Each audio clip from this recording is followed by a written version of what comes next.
Friginet here as always. Continuing on with some more Limbus Company.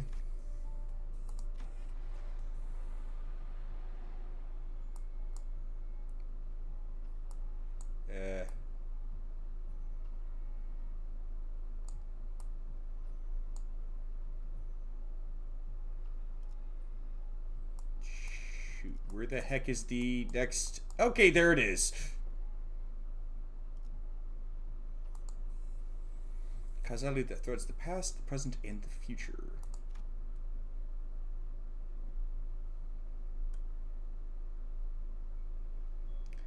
The company had much to do in the aftermath of the incident. Sod took an indefinite leave of absence. Alyssa went into the long-term recovery ward. Martin's remains were placed in the morgue for LCE casualties. Hohenheim, as usual, went off with a shrug and a half-hearted wave of the hand. We never got to talk to him properly about all that's happened. There were many other victims we couldn't name individually. The index nurse father vanished without a trace and couldn't be located. But with the machinations of the House of Spiders foiled, the company seemed to have decided that he's no longer a serious threat, and proceeded to call off the manhunt. And on that burned rooftop, red school bag was recovered, bearing a name tag filled out in a child's clumsy handwriting, with the golden boughs safely nestled within. I thought the golden boughs grafted together was bigger than that.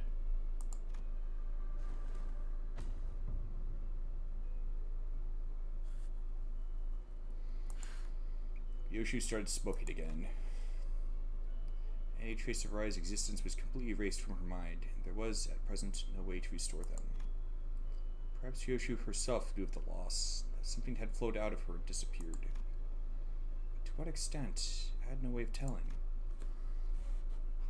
She didn't ask why the scabbard of her sword looked different. So instead of asking if she was alright, I just chatted her up. Looks like we managed to safely retrieve the golden boughs once again. Right. How do you feel about it, Ryoshu?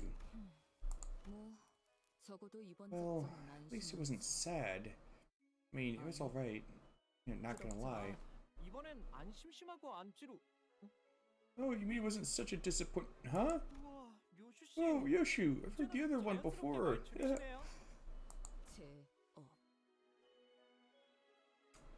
This is BAH. I can't say as I'm familiar with that one. Seriously? Yeah, that's better. I'll switch back. Do you hate compliments or something? No, don't tell me. You're not switching back because I liked it, are you? Are you? Entanglement. A connection that transcends space, distance, any attempt at conceptualization. You mean like quantum entanglement? Thus, so long as one half of the connection exists, nothing, probabilistically, can be said to have entered a state of complete decay.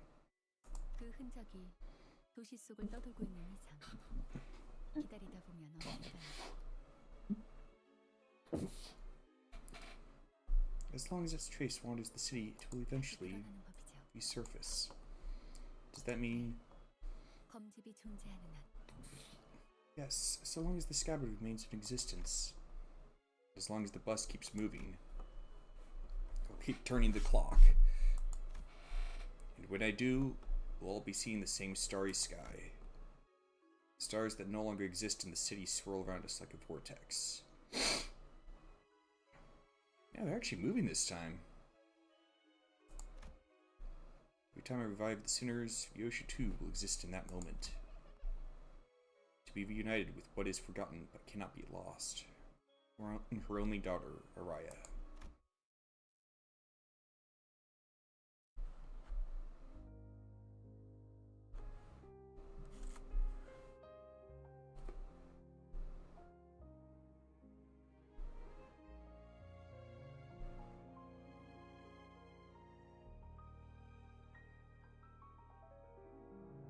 Okay, so maybe I should have done that level when I was streaming last night.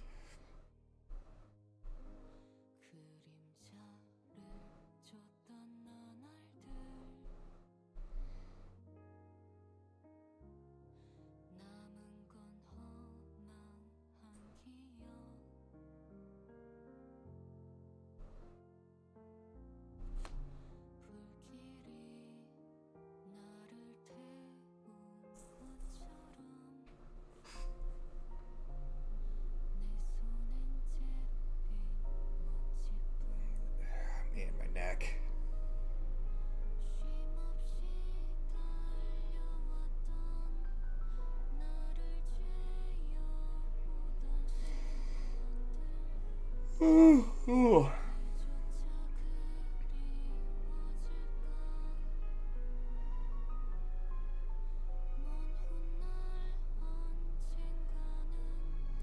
Now, remember on TV tropes, before Kanto 9 released, someone speculated a theory that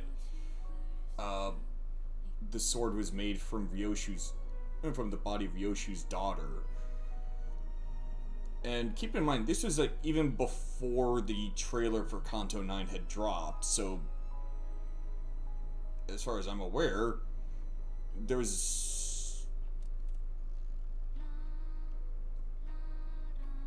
Huh. What was the signs of clock ticking there? So as far as I'm aware, there was no knowledge of the... What was it? Corporism art movement in the setting of the game.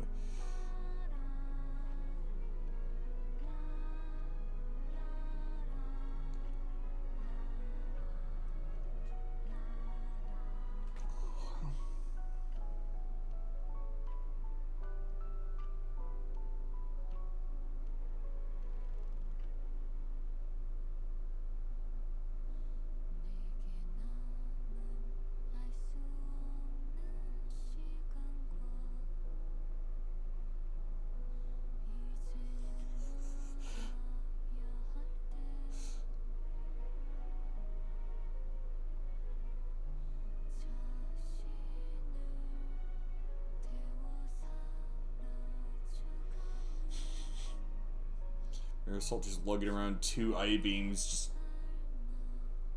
really casually.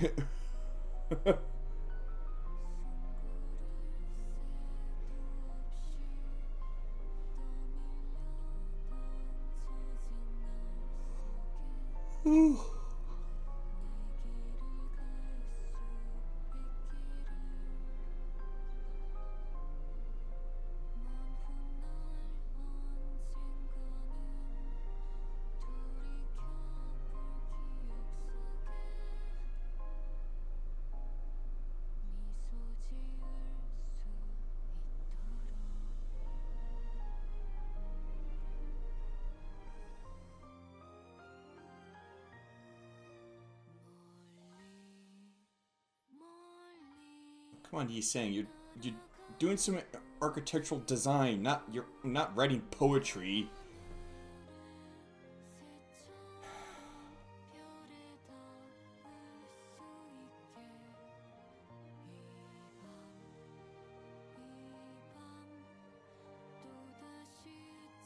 I think it'd be architectural design, not engineering. There's a bit of overlap between the two.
Hide, you finally learned how to wield the Ryashiki. By learning to wield that relic, you just made yourself the most important sword to the fingers. The next finger bow bell, the home that can protect you, is gone now. So, take care, sweetheart.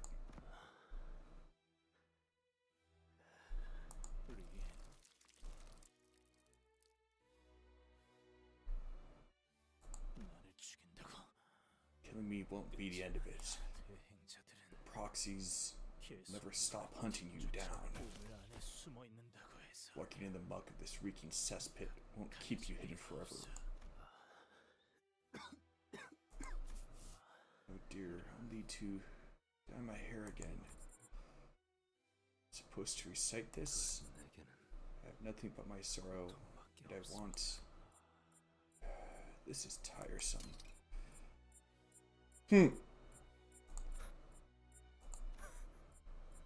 Spork, huh? No, I suppose it's actually a spoon. Sweetheart, looks like you forgot to unfreeze me. I thought he was gonna stab himself in the heart. Or is it, did it launch it straight into his brain? I would take an impressive amount of force. Unless it generated with like a flat with a really sharp edge or something. I don't know.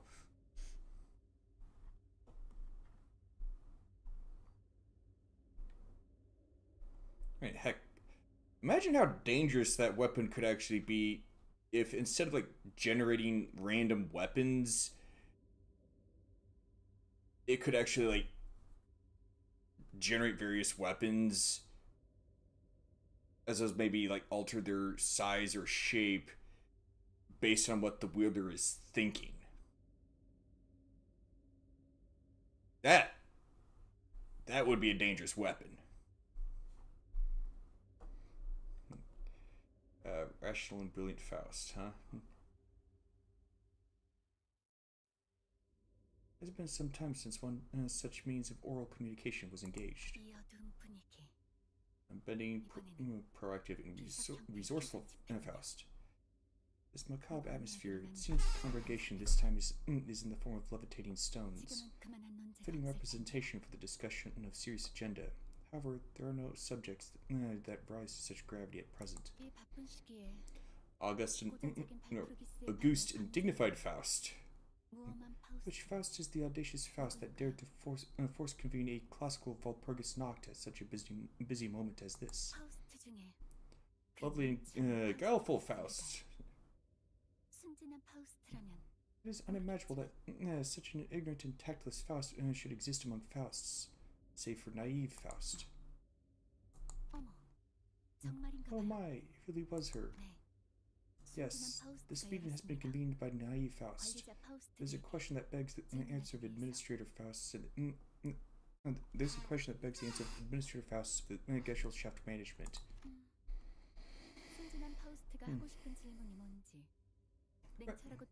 Rational and brilliant Faust knows what it is that naive Faust seeks to ask, as well as the fact that there is no real need for the query concern to be set forth. How long must Faust spoon-feed naive Faust? Let it be heard at the very least. The attempt to review information on the recent incident at the House of Spiders was met with denials of access at multiple turns.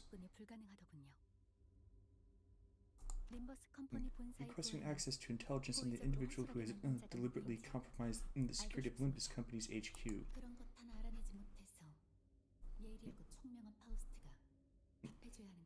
Could naive Faust not even manage to answer such a trivial query herself? Must astute and intelligent Faust provide every single piece of information?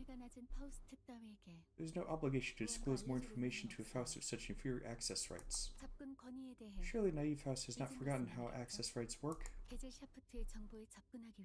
Reviewing Gesellschaft's information requires access rights that are several tiers higher, yes.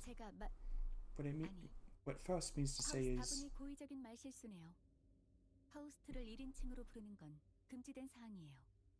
A thoroughly intentional slip of the tongue to refer to Faust in the first person is strictly prohibited. Naive Faust has long been known to show quite a precarious side. Does naive Faust wish to join the ranks of dead Fausts? Of course not. Faust does not wish to join the ranks of dead Fausts. Faust is simply curious. There is no information to be granted to naive Faust, who time and again has attempted to leech off the Gesellschaft. Lovely and guileful Faust can offer an answer. In return, however, naive Faust must consent to have her title changed. Is this acceptable? is accepted. 림버스 컴퍼니의 The answer is Diaz, the chief Diaz, executive director of Limbus 그 Company. Stupid Faust. 정보 제공에 Sharing information is appreciated. 조금만 생각해봐도 알 To 수 think 있는 that 사실. Stupid Faust would go so far as to convene a classical Walpurgis Nacht for a query that requires only the least effort of deductive reasoning. 바뀐 호칭이 잘 어울리네요. The new title could not be more appropriate for Stupid Faust. 멍청한 파우스트는 Could it be that Stupid Faust is indignant? She seems to be expressing displeasure by means of silence. 관리자 파우스트도 Such is the 아니면서 press requesting so much information as a Faust of a non-administrative role. 그렇다면 In that case, if Faust were to 불가능한 가정을 no need to build on impossible hypotheticals. Although it is a fact that Stupid Faust has retrieved the most golden bows, she cannot be reinstated as Administrator Faust. Okay, so they're all looking to retrieve golden bows in their own respective worlds. That's interesting.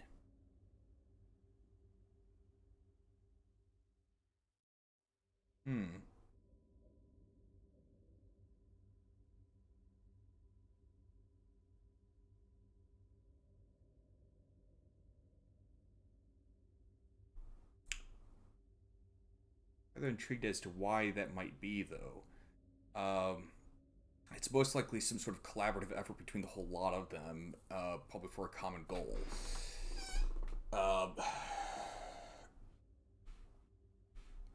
Kind of tough to say what exactly that could be. I mean, the main thing that comes to mind is finding some means of using the golden bows to bridge mirror worlds. Although that might be coming to mind in part because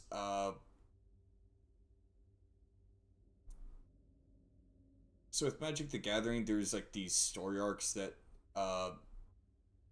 the game goes through over the course of multiple sets.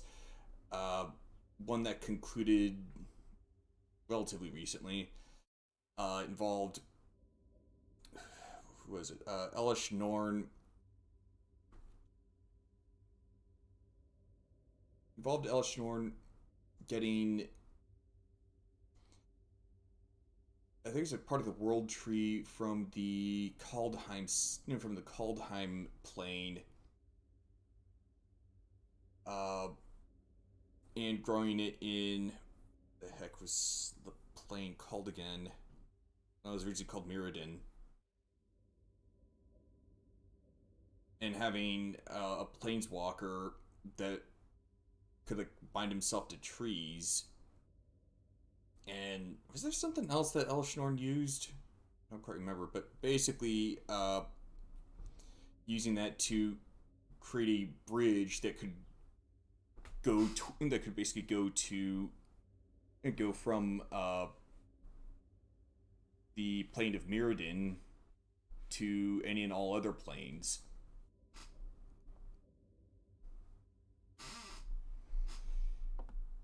So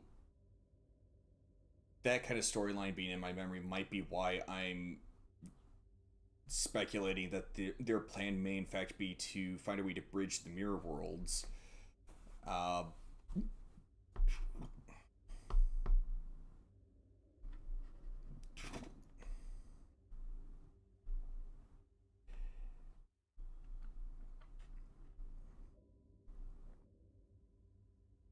Well, actually,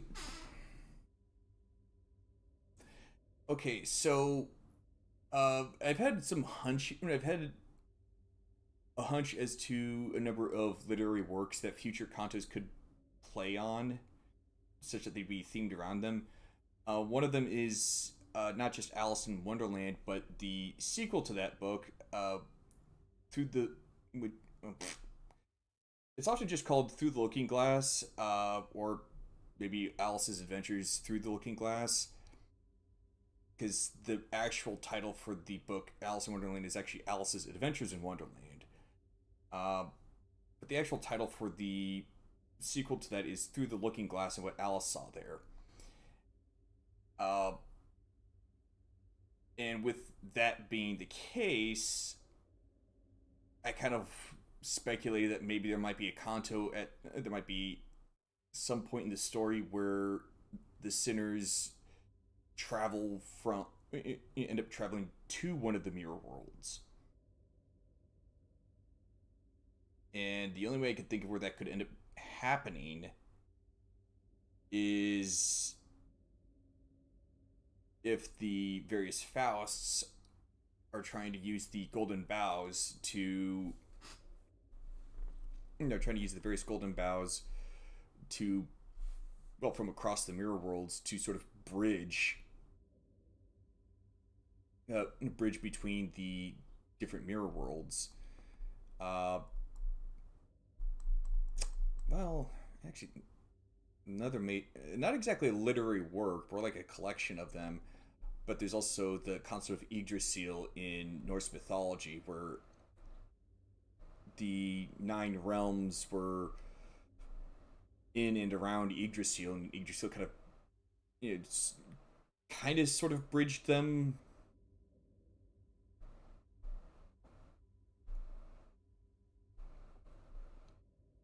But it definitely does. This does indicate that the Fausts of the various mirror worlds are looking to retrieve golden bows. Still, if stupid Faust were to plant the sapling and harvest an apple from it, who knows? She might have a chance of becoming an administrator again.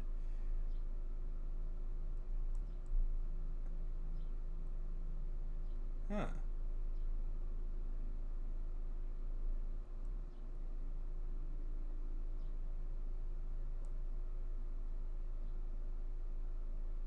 That's interesting.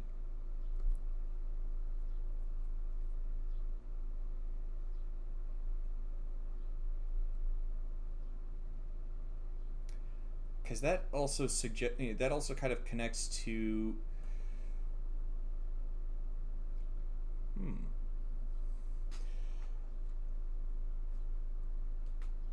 that kind of connects to it's not exactly a theory all that much of a future Kanto, or at least a literary work based on it. So it's pretty obvious that Kanto 11 is going to be based on the Odyssey. Homer, the poet who wrote the Odyssey, also wrote another story called the Iliad. In fact, the Odyssey picks up right where the Iliad leaves off. What kicks off the whole plot of the Iliad is, well, so at the wedding of Aphrodite and Hephaestus, all the various gods are invited there, except for Eris, because nobody wants chaos and discord at a wedding. And so Eris ends up showing up anyway, but because the gates had already been locked and she wasn't able to get in, she throws a golden apple over the gates and says that it's for the most beautiful goddess. There ends up being a huge... There ends up being a quite the fight and argument over who the apple should be for. It ends up coming down to Hera, Athena, and Aphrodite, who go to Paris, a prince of Troy, to settle the discussion. And of course, each one offers him something. Hera tells him, "Oh, give me the golden apple, and you will be the greatest of kings." Athena promises, "Oh, give me the golden apple, and you'll be the wisest of men." And then Aphrodite says, "Give me the golden apple, and I'll give you Helen of Sparta, the most beautiful woman in the world." Guess who he picks? And I've kind of speculated that with Kanto 10, or perhaps a future Kanto, one that might more closely mirror the story of the Iliad. By the way, it's worth noting, Odysseus was a character in the Iliad. He didn't play nearly as big a role, obviously, as he does in the Odyssey, but he was a character in it. I've kind of speculated that in the story of the Iliad, Hera, Athena, and Aphrodite could perhaps be thought of as being sort of analogous to A, B, and C Corp. Hera, of course, would be A Corp. I figure Athena, with how she's a god of war, would probably be C Corp because they're the claw of the claw of the head, or whatever the case might be, or they're the claw. While Aphrodite, with how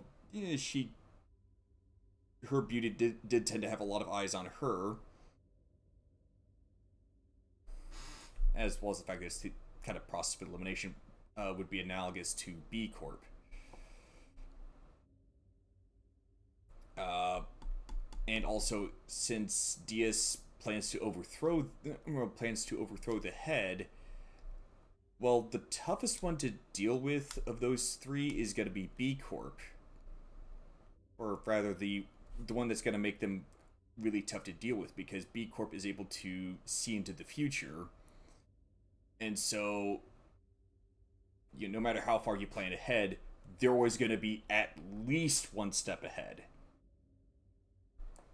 So one would somehow have to find a way to either neutralize their ability to see the future, or get them on their side. More on that later. How much later? Possibly in my next stream. Let's see. If Stupid Faust were to plant the sapling and harvest an apple from it, who knows? She might have a chance of becoming an administrator again. Can Stupid Faust even accomplish such a feat? It seems improbable. What does Stupid Faust think? That's enough. The time and floor granted to Stupid Faust have come to a close. Stupid Faust shall be dismissed from the Gesellschaft form forthwith. The classical Walpurgisnacht is thus forcibly adjourned. That was rude.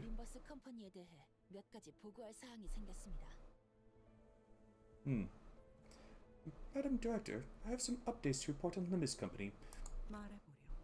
Do tell. First, Limbus Company's golden bough grafting experiments have finally succeeded. Only 5 more boughs left to be retrieved, and the sapling will be planted. It won't be long now. Next, the LCB's 11th sinner, Sinclair's sign, has fully awakened, though only for a moment. That's interesting indeed. I thought it'd take a few more years. Did all 3 strokes manifest? The signs aren't visible to me, so I cannot say with much certainty. I don't believe he has. It was most likely just a short-lived awakening. They say an accomplished butler's resourcefulness rivals that of a fixer in 7 Associations Section 1. The speed and accuracy of your information gathering is indeed commendable. Anything else I should be aware of? Yes, lastly, your son's royal blood gene factor has also awakened. The factor, huh? Does that mean your son has finally unwrapped what you gave him? No. The roach emperor is but another layer of wrappings, if a bit fancier than the others. He has yet to unwrap the valuable, precious gift I've given him. But it may not be long now. The real surprise gift will begin from the mistletoe that will bud from the sapling.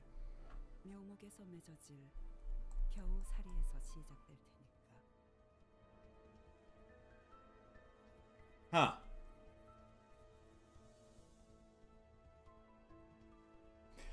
Hard to say what exactly the significance of the mistletoe would be, because I can think of a few ways that mistletoe has significance, one of which is again in Norse mythology. Of course, the other thing too is that mistletoe is it's parasitic. It grows on other trees. So I'm not quite sure if that has to do with what she's getting at. By the way, where's the captain? I haven't seen her around since H Corp. Ah, she should be wetting her harpoon for the whale hunting. She has to call her and her crew only once the hunt begins. How long will we be stuck in this pure white building? For now, we will focus on restoring the Shorehorn worm and interpreting its interactions in this place. Although circumstances might change fast once the upcoming N-Corp board meeting concludes. Speaking of, Sonia, have you looked into what I asked? Yes, the infiltrator agents reported back just yesterday. Hendrik, Cromer, and Jacob. Both are confirmed to attend the board meeting. It's a hassle to deal with people who make even the simplest conversations a nuisance. But I won't deny that this bodes well. The same Heinrich who didn't even budge when the younger Cromer was killed is finally making a move. I suppose it's just around the corner now.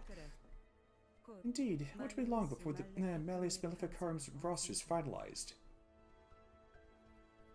The Witch's Hammer.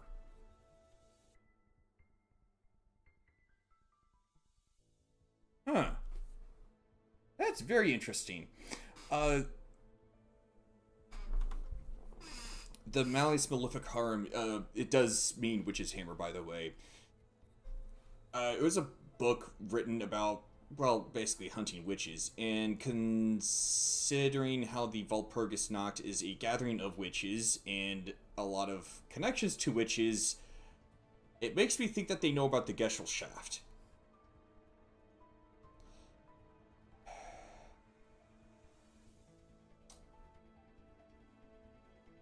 And perhaps also that they view Faust as a particularly big issue that they intend to deal with.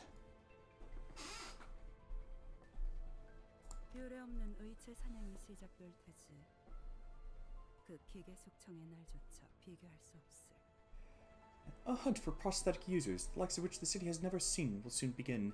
Even the machine purge would look downright tame in comparison. What exactly is the big deal against prosthetic users? I mean, yes, I know it's N-Corp, but this kind of seems to suggest that there's more to it than just that. And we'll use that chaos to aim for every mirror world in existence. Ha, the captain will love that. It'll be like going on a whale hunt across all possible worlds herself.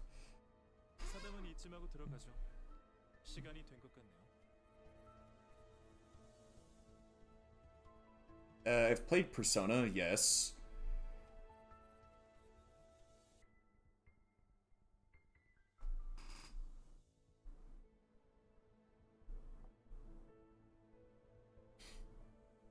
Wait, what? Oh, welcome on in, snowing in the summer.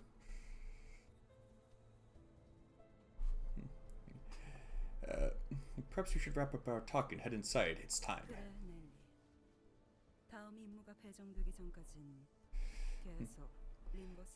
Of course. Of course. Nelly, keep an eye on Limbus Company until your next assignment. Yes, Madam Director. Choose your words and actions carefully once the board meeting begins. Even the slightest misstep could tip the balance and put us at a disadvantage. That's another headache we don't need. Okay, so... don't worry about it. I've actually got some plans to go through Persona 5. But this here suggests that the new League of Nine literatures,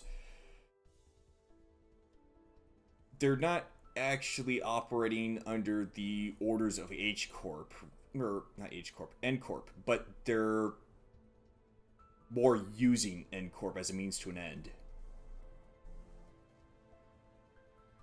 Why they're looking to go after the different, they're looking to destroy the mirror worlds, I don't know. I must admit, it's rather unnerving to deal with the infamous ones who grip in their own nest. All right then, shall we head inside? The plot sickens. Out of context, that picture just looks kind of. It just looks rather goofy out of context.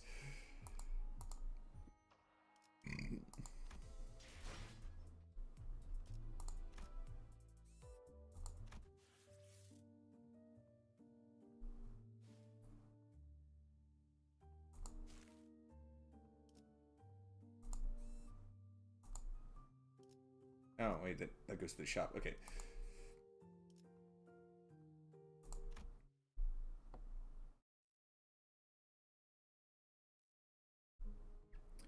funeral was held for Martin the LCE researchers today. I thought I had seen more than my fair share of deaths throughout my journey with the sinners. Never before had I witnessed this many people gather in one place to mourn the deceased together. Unfamiliarity made me feel a bit out of place. Am I doing this right? Most of the sinners seem to be feeling that similar sense of being out of their element as well. Well, I imagine so. If they died, they could just be brought back. Some of them were asking Marisol, apparently the most knowledgeable of them all when it comes to funeral process and etiquette, all made of questions for pointers. Expressing respect is the primary purpose. Hand placement and gesture are unimportant if that objective can be accomplished. Hey, where do I put this? Beneath the third pillar to the right. Can't any of you quit shouting for 1 second? You all forgotten the instruction to carry yourselves with solemn propriety that befits the occasion? Cut me some slack. I haven't been to funerals all that much. I mean, I did tell you to read the manual. I even underlined all the important parts for you. Sorry, Ishi. That wall of text was just too much for me. My focus started fizzling out from page 30 onwards. Hadn't every sinner here attended a funeral before, back when we set foot up in that grim manor in T-Corp? Ah, thou speakest of the funeral held in young Heathcliff's manor. Dost thou not? The one bereft of the dead? Bereft of the dead? I mean, someone had to have died, because there wouldn't have been a property dispute big enough to involve the Ophi Association's notarization otherwise. I've said this time and again, but it was just an intentional anonymity to prevent family strife. Intentional anonymity, is it? If the situation was indeed as thou sayest, then there was no helping it, forsooth. Yet 'tis a pity that the deed wasn't named at their own funeral. The name of the deceased was... It was Catherine's funeral. She was very dear to Heathcliff. I've thoroughly reviewed the past 5 years' worth of local newspapers pertaining to the matter, yet no such name relevant to the case was identified, Manager. It's 5 o'clock, Ed. At least you remember. That's good enough, ain't it? Had to be the Golden Bow's influence. Somewhere along the way, everyone's memories of the event at Wuthering Heights had become warped. The sinners seemed to think that the Golden Bow had always been there in that manner, and that Nellie was coaxed into stealing it by Herman. Linton, in their minds, was now a grieving brother who had been conducting research for his dead sister's sake. Nobody questioned it. Not Don Quixote, not Faust. Every single sinner believed the twisted version of the memory as if it was a proven fact. Heathcliff and I gave up trying to correct them. Instead, we just check in on each other's memories every now and then. Because if there's something that he and I realized, it was that anything tied to Catherine had already been painted over. Every detail gilded and glossed over with the glow of the bow. The point is, how should I put this? The circumstances of that funeral didn't exactly leave us much room to properly express our condolences back then. Between Heathcliff running on a rampage and that Hindley guy bent on interfering with the execution of the will, I assume that sort of impediment was pretty common stuff for funerals, but apparently not, huh? No, well, I think it's actually rare to see a place that follows proper funeral procedures. I've traveled around quite a bit myself, but I can't confidently say that I've ever been to a legitimate funeral. The one at Wuthering Heights was one of the more proper funerals, if only for pretending to have a process. They at least prepared a coffin and even had a formal reading of the will. It seems funerals are far from being an everyday custom in the city. And yet, death is an everyday occurrence.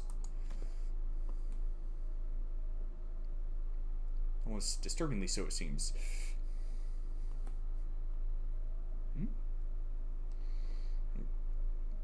Yeah, funerals are considered a rather extravagant practice here as well.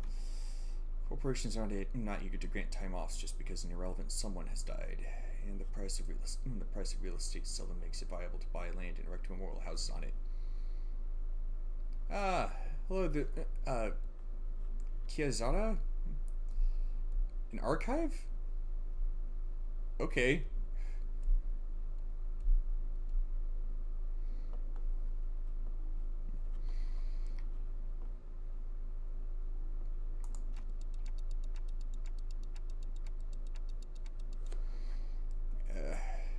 then what other options do people usually have? We used to just leave them where they died, and after one night's sleep, the bodies were gone, just like that. A lot of the pain loads of money to bury them somewhere just to have that stir up a load of daft rumors, eh? Rumors? You know, what was out there being valuables buried with the bodies? Or not being some fancy prosthesis? All that rot. I had to let the dead go in peace than to bury them in a grave just for some saws to later desecrate it.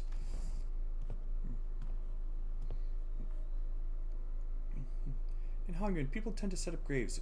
Graves if they have enough room to spare. Of course, there wasn't a guarantee they wouldn't lose the burial room by the next restructuring day.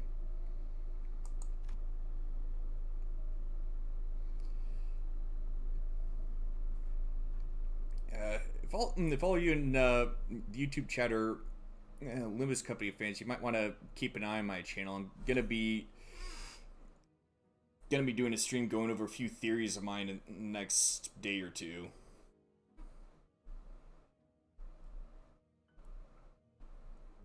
Hohenheim scoffed and hung his head. Odious foolishness, all of it. Comforting the soul of the departed, another mendacity. All these funds so carelessly squandered, all for the purpose of furnishing the living with a fragile excuse to cling on. Were those words from his heart, or just something said to convince himself?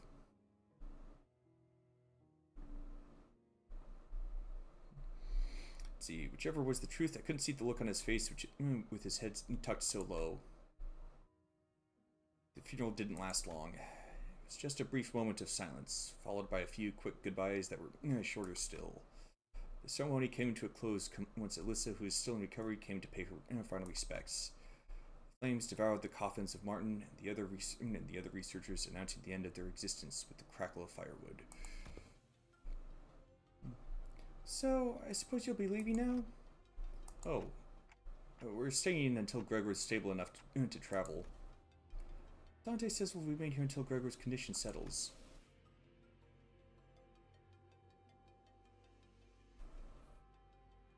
Yeah, considering that hairdo that she's got, I have to ask, is Alyssa by any chance a tsundere?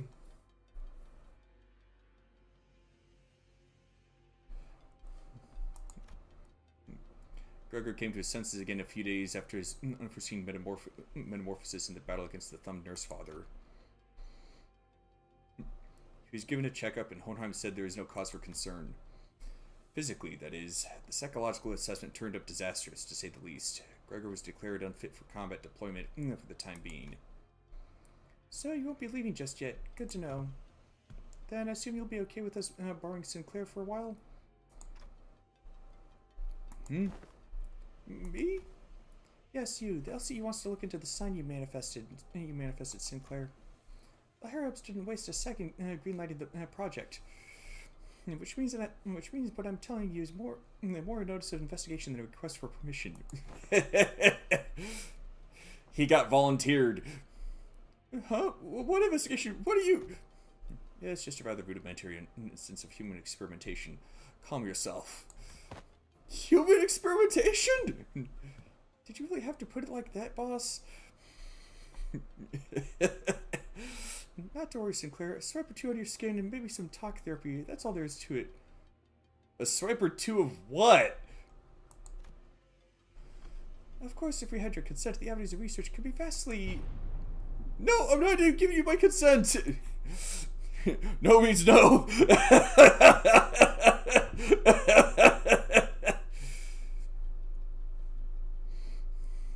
For your reference, the other departments have also submitted some quite enthusiastic requests for research and observational purposes. Oh, you have no idea. We had to get Boss to fend off the LCA's Mirror World Observatorium department at their hissy fits. They want to be the first ones to get their hands on you and spearhead the research, you see. And had we allowed them, they'd have kept you for a good few months before letting you go. So the least you could do to thank us is be a good boy and cooperate. Ah, just in time. Our researchers are here. Yeah, one moment, need to get some water.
And I'm back.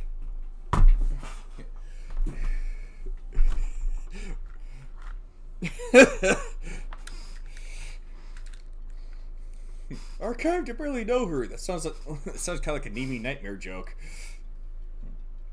Alyssa waved at. Alyssa waved at the researchers who were filing out of the funeral hall after paying their respects. It wasn't long before Sinclair found himself surrounded on all sides. Wait, I'm perfectly capable of walking there on my own. So just don't run any painful tests on me. Oh.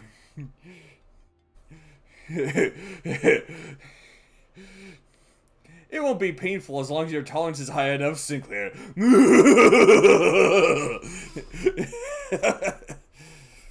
Of course, of course. Stay strong, Sinclair. Don't worry about it. They'll just have you run on a treadmill for a few hours. All I could do was to offer an unspoken encouragement to Sinclair, who sounded ready to collapse into full-blown panic any minute. What about you? You're not going with them? Oh, it's back to the long-term recovery ward for me. I always thought scientific research was the one thing that flamed my passion, but with the recent events having introduced me to the merits of paid sick leave, I realized that time off beats research projects in my book. Marginally. Sand Orchest 5? Yeah. I probably butchered that pronunciation. Enjoy while it lasts. I highly suspect that every request for PTO submitted by a department will be rejected for the rest of the year. Well, it's true your average corporation is given more than a week off a year.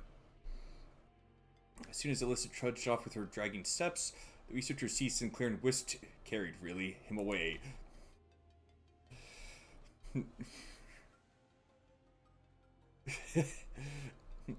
Alright, we should get going too. Oh, do you all have somewhere else to be? Archived or booked?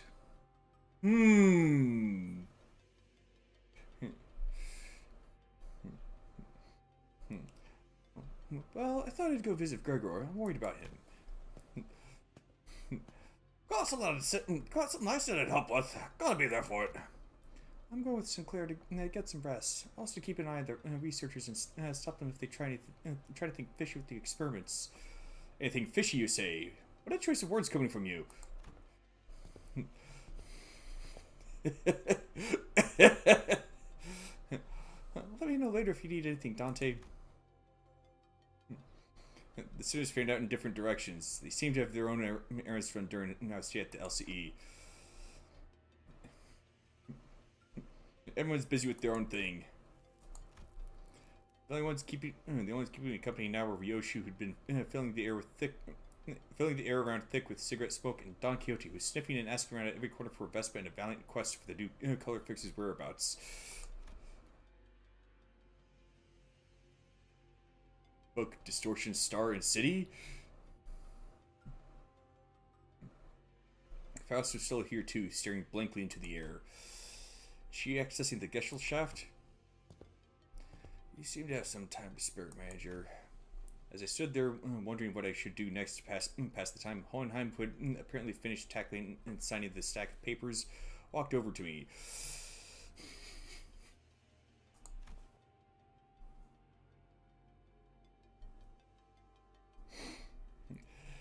This makes things rather convenient. There's something I had intended to discuss with you and Senator Ryoshu. Matter that requires your assistance. But what kind of assistance? Wait a minute. Did Ryoshu just step in as my interpreter?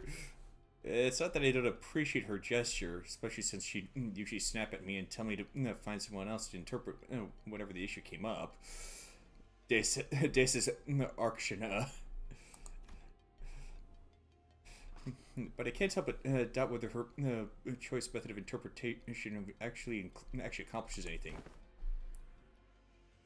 There is, I must admit, a certain novelty in witnessing the reconstitution of that which requires interpretation to yet another linguistic form equally demanding of it. It would seem we are in need of more manpower.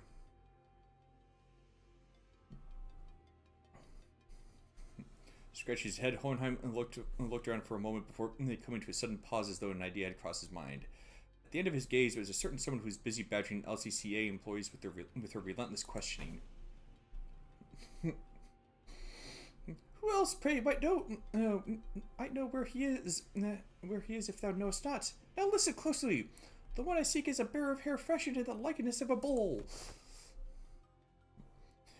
You there, why don't you join us too? Dost thou speak of me? The LCCA personnel who were recorded by Don Quixote in her rather forceful interrogation regarding Vespa's whereabouts took the opportunity to flood the scene without so much as a backward glance the moment their captor turned her head to answer Hohenheim. Had I said on the Knigget avatar? No. It's more I kind of wanted to go for something of a knight in shining armor aesthetic. Which is a bit ironic because I don't think I have the temperament for that necessarily. I'm a bit too jaded and cynical.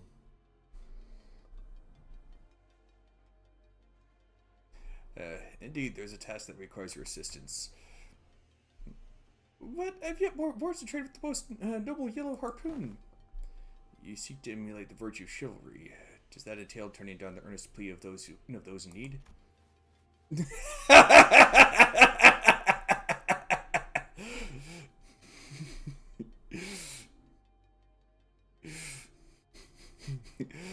Don Quixote be like, I'm listening.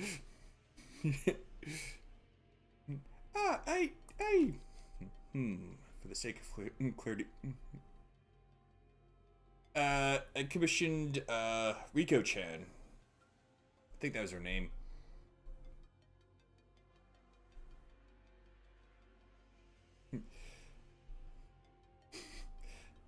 For the sake of clarity and distinction, it would be prudent to assign you... for the sake of clarity and distinction, it would be prudent to assign you a different identifier from that of my assistant. You're to be number 2. That is, assistant number 2. I have not yet concluded my exchange with the yellow harpoon, but no true knight would abandon those who call for aid. Pray, speak thy quest! How may I be of service to thee? Delegating the interpretation of the manager's speech to Synod number 4 has proven to be counterproductive. As such, your task will be to report to me what the manager says. Oh, that is indeed a simple task. However, this WKOA eludeth my understanding as well. Prithee, allow me but a little time to uncover its mystery. Really, the manager's words, not Senator Ryoshu's.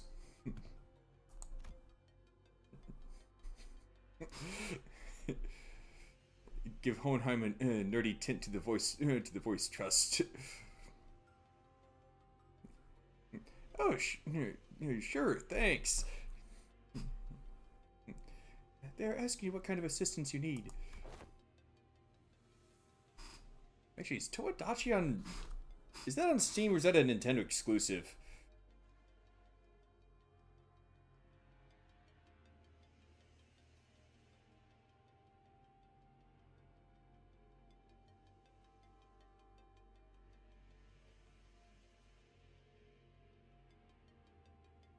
I guess it's a Nintendo exclusive.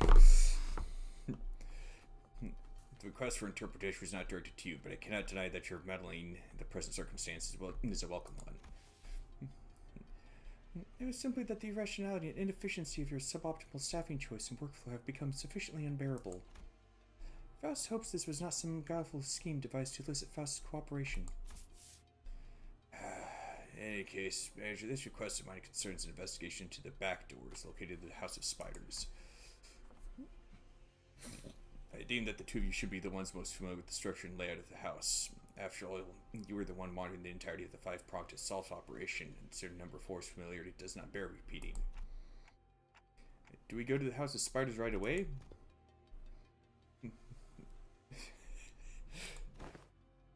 You have assisted enough. Perhaps you could help Faust. Oh, perhaps you could help Faust. Sure. Although not word for word, Faust relayed my intention to Hohenheim, who responded by shaking his head. Not immediately, no. There's one more member you should bring along. One more member? Seeing me tilting my head, Hohenheim pushed up his glasses. The apprentice who was captured alive in the House of Spiders. Kira, she's regained consciousness. Just don't give her a black notebook. Things will get messy.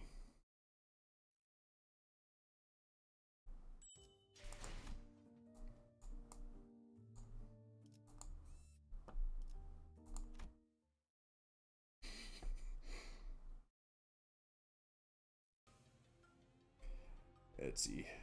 The place Hohenheim led us to looked less like a recovery ward and more like an interrogation chamber.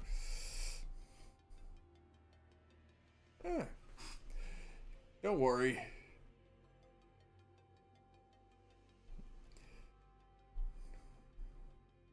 Let's see, though every single medical equipment installed around seemed to be state of the art, this place looks well equipped. Probably a direct order from upper management. Although technologies to restore the lost body parts are common enough in the city, a facility of this kind is required to preserve the original form of her lower body in the reconstruction process while keeping the cost reasonable. Reasonable, huh?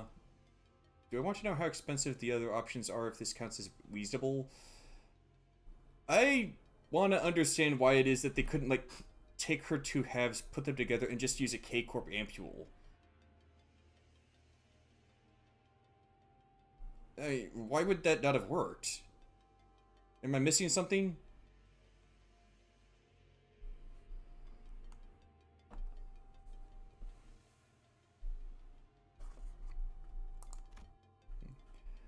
A windowless room thick with the sharp scent of medicine and chemicals. Kira was sitting on the bed at the center of the room, kicking her feet as she regarded us.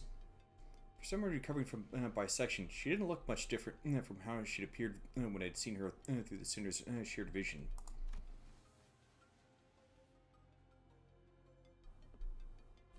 She needs head pats. Especially after what she's been through. She was kept alive for the extraction of information, yes? How far along is the process of the extraction? It hasn't yet begun, actually. We are waiting until the lines of information that warrant question can be isolated. So far, all available personnel have been fully engaged in analyzing the documents, and items discovered in the House of Spiders. Then what you even doing here? There is work to be done contingent upon information obtainable only from a recent inhabitant of the House of Spiders. And following a discussion with the upper management, I have decided to put you to use as the company had originally intended. No TV, no comic books, just a super prickly glare at a cold shoulder whenever I ask for something to pass the time. And now you suddenly need my help, huh? Give me one reason I should cooperate. Hohenheim didn't so much as twitch an eyebrow to Kira's biting tone. He merely gave her a nod with a steely, imperturbable expression. I didn't ask for help. Put you to use, I believe is what I said. What? Your survival is not incidental. It is the result of a calculation. The company anticipates a potential profit by keeping you alive. Expected gain, as the term goes. Without such a forecast on the company's part, you would have already been disposed of. The upper management consists of people who would be disinclined to tolerate the daily maintenance and depreciation costs of this room, even at half the current numbers. Which brings us to our next point. Should you insist on maintaining this uncooperative attitude, the company may decide to convene a meeting to reassess your worth, or shall we say, lack thereof, in its projected income statement. Well, suffice to say that such a reassessment would skew heavily against your favor. The outcome would be a recommendation for immediate disposal. Hohenheim always had a way with words that could prickle and sting. But with Kira, it almost felt as if he'd traded the usual thorn off for a sharper knife, intent on twisting it right where it hurt. I'm dead meat as soon as my usefulness runs out anyway.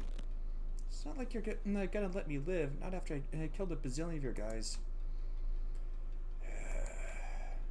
So you anticipated some form of a corporate level retaliatory response against your person. That is indeed a curious line of reasoning. Then I must tell you that, unlike your typical backstreet syndicates such as the Middle, corporate entities in the city tend to avoid choices that may incur losses.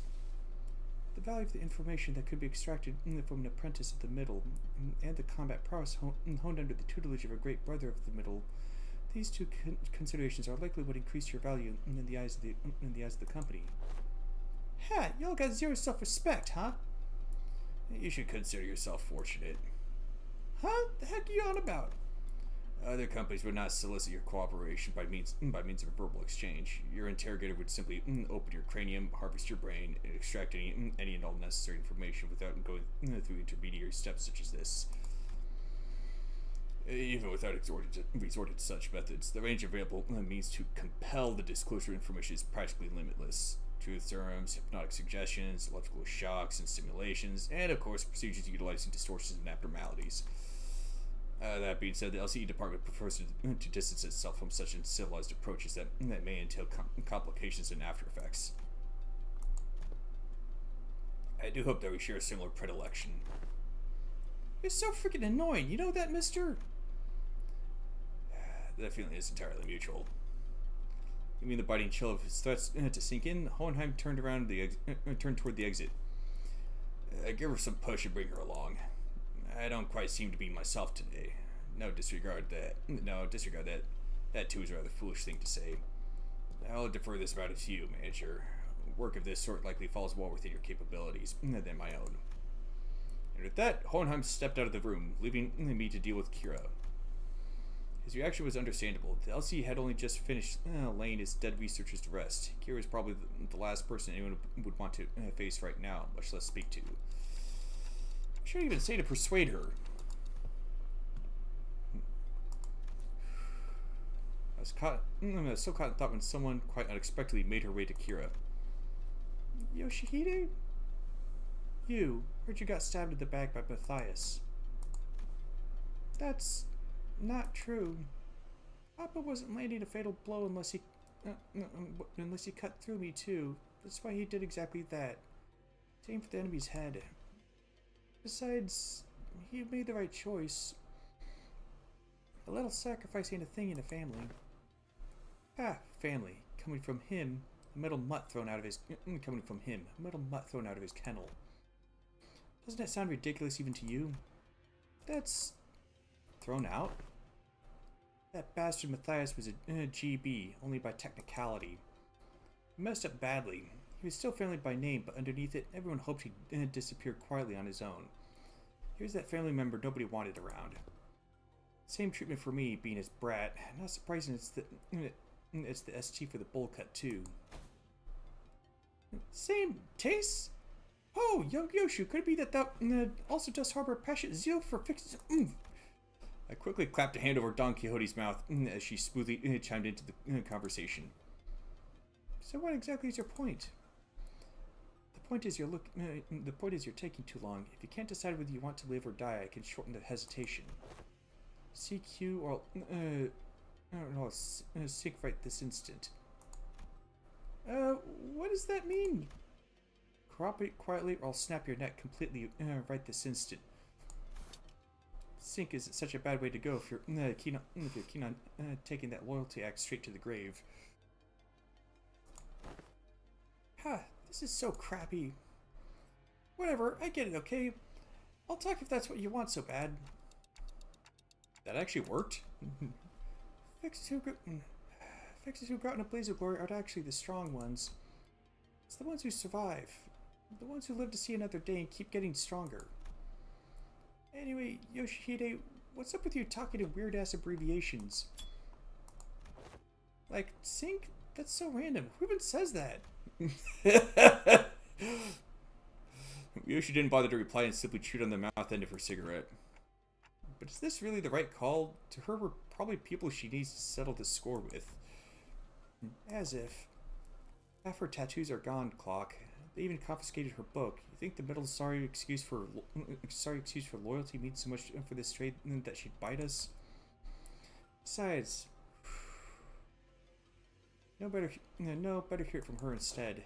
Hey, tell me why Matthias kicked the bucket. That's 'cause Papa was weaker than y'all. Yeah, you're the jerk's brat, all right. Kira pushed herself up from the bed with a sour face, but at least she didn't argue back. And we called Hohenheim, who'd been waiting outside, back in. I assume the prisoner was successfully persuaded. Come, you'll find your weapon on the table. You may use it in the event of an emergency. What the hell? I can't even unsheath it! You won't be able to use it without an authorization. The code has been slightly adjusted. Now then, let us head to the House of Spiders at once. The back door's up and waiting for us. We made our way to the House of Spiders, with Kira trailing behind us, looking like she was smelling something particularly fishy on us.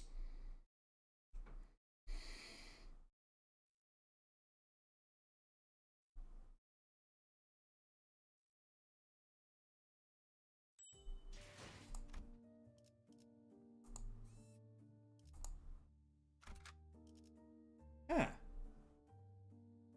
Alright.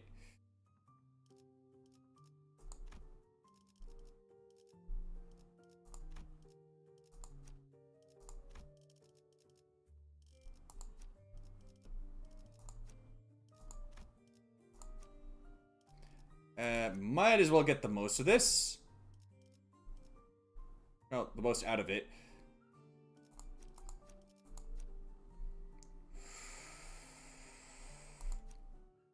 걸맞는 곳이어야 할 거다. 죽음께서 너를 내 작품 또 보고 싶었나 봐. Let's see, 1, 2, 3, 4. That's 80% plus 40%. Yeah, it'll be fine. 헌트야.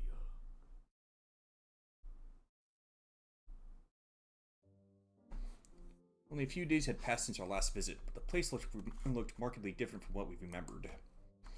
The sight of the hollow, frigid atmosphere and the endless stretch of corridors hadn't changed.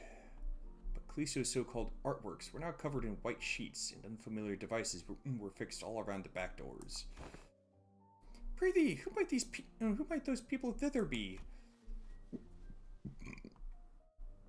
Oh, they're from the new W Corp, aren't they? Looks like some shady bastards moved in already. A guarded reaction prompted Hohenheim to step forward and gesture to one of the oddly dressed figures. It seems introductions are in order for both sides. This is team leader Alan from Wayfarer Company, who will be working with us on the investigation into the house's back doors. Wayfarer Company? A corporate entity partnered with Limbus Company, responsible for providing the portal technology. It has, on prior occasion, been referred to as the new or aspirant W Corp. The name is an unofficial one. Our employees have taken to calling you the new L Corp. Something we have in common, given that we're both chasing after the same horizon. Ah, I remember. That company vying to take W Corp's place, right? The same horizon. He's probably talking about getting recognized as a wing. After all, the old L Corp has already fallen, while W Corp, from what I've heard, is free falling at this point. And these are the managers that standards of the LCB department, our field operations unit, frequently deployed to deal with on-site matters firsthand. They have more personnel, but the rest are tied up with other duties elsewhere. Only a handful will be joining this investigation effort. I understand. Field operations units are often almost always understaffed anyway. The support you've provided is more than sufficient. Alan gave an understanding nod, then the man slipped off his bulky helmet before extending his hand in greeting. Pleased to make your acquaintance. The name's Alan, leader of Door Breach Team 4. Likewise? Before Faust could even relay my reciprocal greeting, words spilled out of Alan's mouth in a strangely uneven rhythm, as if my ticking didn't bother him at all, like he was sticking to a script he had rehearsed. I've heard great things about you, Manager Dante of Limbus Company, and the bus team's performance. You capitalize on the suppression of distortions that T-Corp has leveraged push your products, and the profits are nothing short of staggering, I heard. Oh, yeah, we're supposed to be distortion resolving specialists to the public, but what's that product part about? The manager says it was merely a matter of luck. They also look forward to working with you on this task. Oh, are you the interpreter? In that case, I'll be sure to consult the manager only when both of you are available. Sure. Faust didn't seem particularly pleased with the role Alan had pinned on her, but she nodded anyway. She quietly came to my side and answered my earlier question while Alan carried on with Hohenheim. He's referring to the monolith sales project. The credit was attributed to the LCB at the express request of Mr. Herbert, T-Corp's executive director. Oh, so that's how the rumor spread, huh? We reviewed the agreements. Now I understand you'll be assisting in verifying what lies beyond the back doors. I'd appreciate if you could share any prior knowledge you know about where these back doors connect, as detailed as you can make them, if you don't mind. Hohenheim fixed Kira with a pointed look. Though Kira responded by defiantly cocking her head in a show of irritation, she still gave up a sliver of the information she had. Honestly, I've got pretty much nothing. I got pretty much nothing if it's about Robo Unk in his room. I mean, I've seen Albina hit up that door on the other one over there when she was popping out to farm stuff, but farm? Oh, it's gathering material. I see. What kind of material? Human guts and all that. She'd come back hauling piles of them. So they're probably connected to some back streets area. The back streets. Any more details? Can you stop prying? You're low-key pissing me off. Oh, there's probably like some kind of like transponder beacon or something that they could probably like open a door and toss through, and like it puts out a signal where they can look at where it is. Like, okay, that's where the back door leads. I mean, by all accounts, that would exist in the setting, right? What? That's literally all I've got, for real. For a moment, Alan leveled Kira with a stiff expression. Even before he could register what had happened, Kira's head jerked to the side from a sudden punch by Alan. I thought Kira was nimble enough to dodge a surprise attack easily, but this one seemed to have caught her completely off guard. She stood there blinking, eyes around in rude surprise.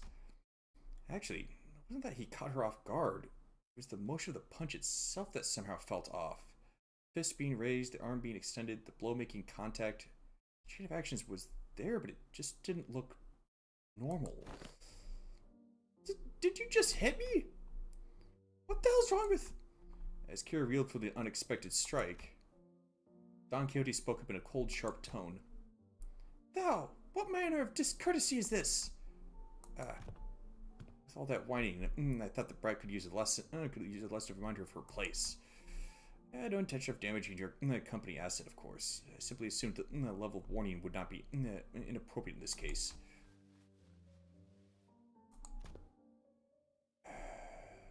Team Leader Allen. That sort of conduct may not be an issue in your organization, but it is here. Should it happen again, do understand that we may choose to terminate today's joint engagement without delay. My apologies, I'll keep that in mind going forward. Alan stood down without arguing back, but Kira looked far from satisfied with how Hohenheim handled the situation. You guys just sock me in the face and walk off scot-free? So freaking annoying. Fortunately enough, her grumbling didn't escalate into her lashing out at Alan. That punch just now, though, what was that? It exhibited behavior that defied the standard laws of physics. Presumably a form of technology utilized by Wayfarer Company. Let us resume the task at hand. Consider Ryoshu. Give Team Leader Alan whatever information you have. That door should lead to one of the ring-protected turfs. The other two on the left, remember they were marked with an X painted with blood. But NH and I, where they actually lead, it's all blurry. NH and I. It seems that that's all the information we can provide. Will that suffice? We now know that the doors will likely connect to a perceivable area. That's already a big improvement in terms of intel for Wayfarer Company's backdoor mapping progress. Which means there's less chance of us encountering a space beyond human perception past those doors. Huh? Alright, there be...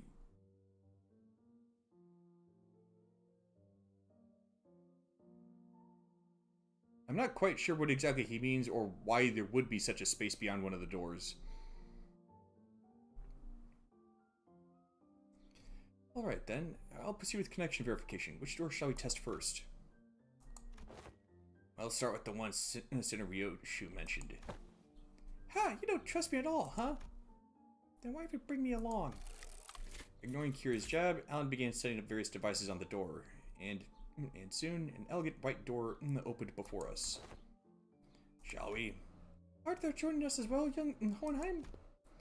Just this once. There are procedures for handing over field operations.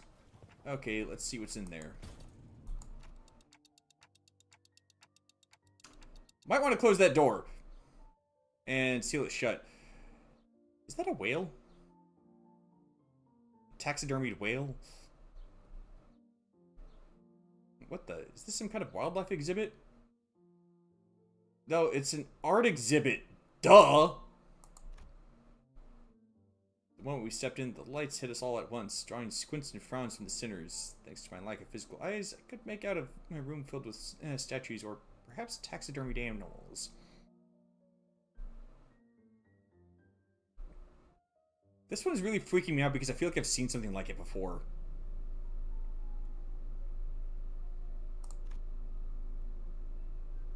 Felt like a gallery of sorts, but it was so quiet that the air itself seemed to carry a strange, somber weight. After a moment, someone shattered the silence, but it wasn't Don Quixote, our usual suspect. Holy shit! The scale is just insane! That's the whale from Aid Association Great Lake, special issue.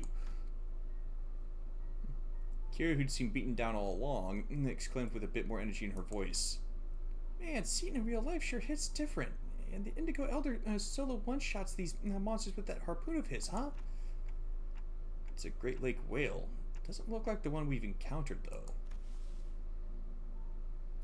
Organisms of various sources can be identified here. Singularity modified, outskirts born.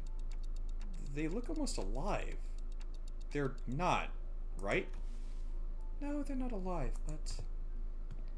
the Robo-Unks did say that the ring has these zoos where they put monsters on display alive.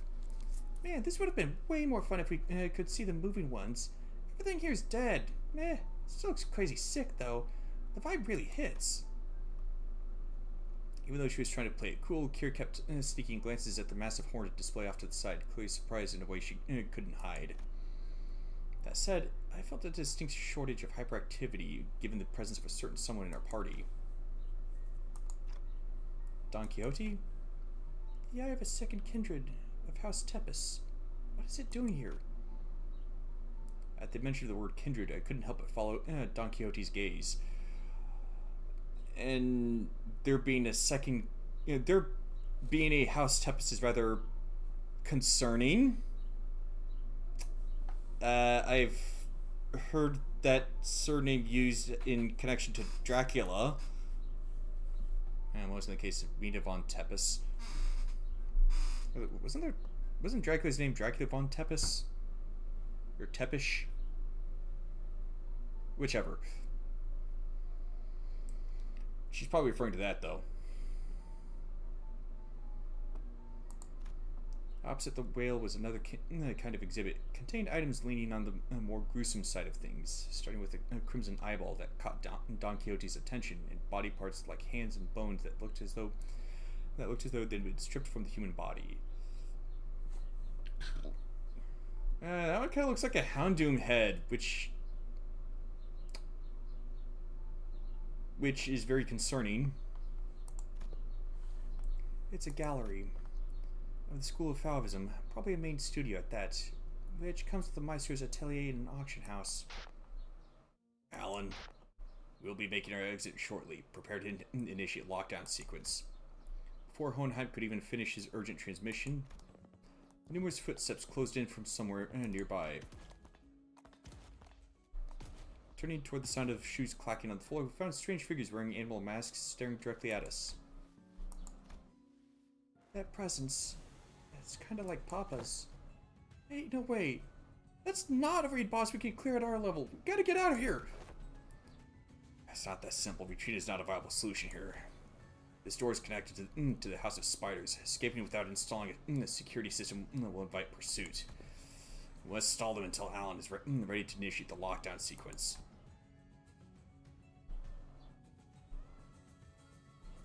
As tension thickened, one of the strangers who wore peculiar bone masks stepped forward. The voice that spoke to us carried equal part curiosity and delight. "Oh, you came through that door. Then the house's fall wasn't just a baseless rumor. A stray little spartling falling from her parents' web. How many years has it been?" "You. Who are you?" "Ah, right. It makes sense that you'd fail to recognize me.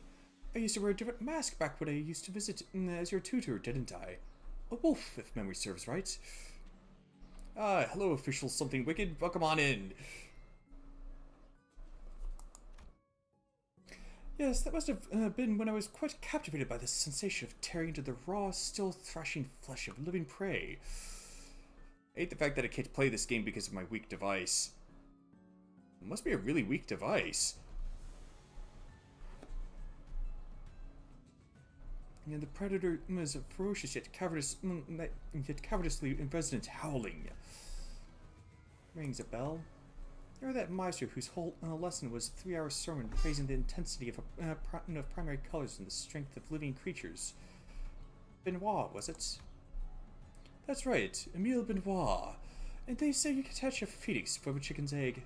Doesn't always apply, I see. Looks like that mind of yours is still sly as a raven, unlike your nurse father's. Don't presume.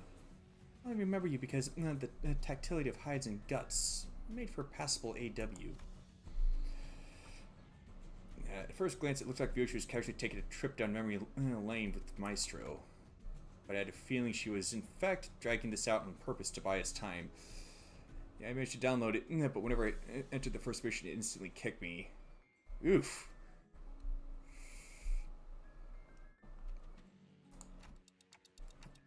That lockdown sequence thing, how much longer until it's ready?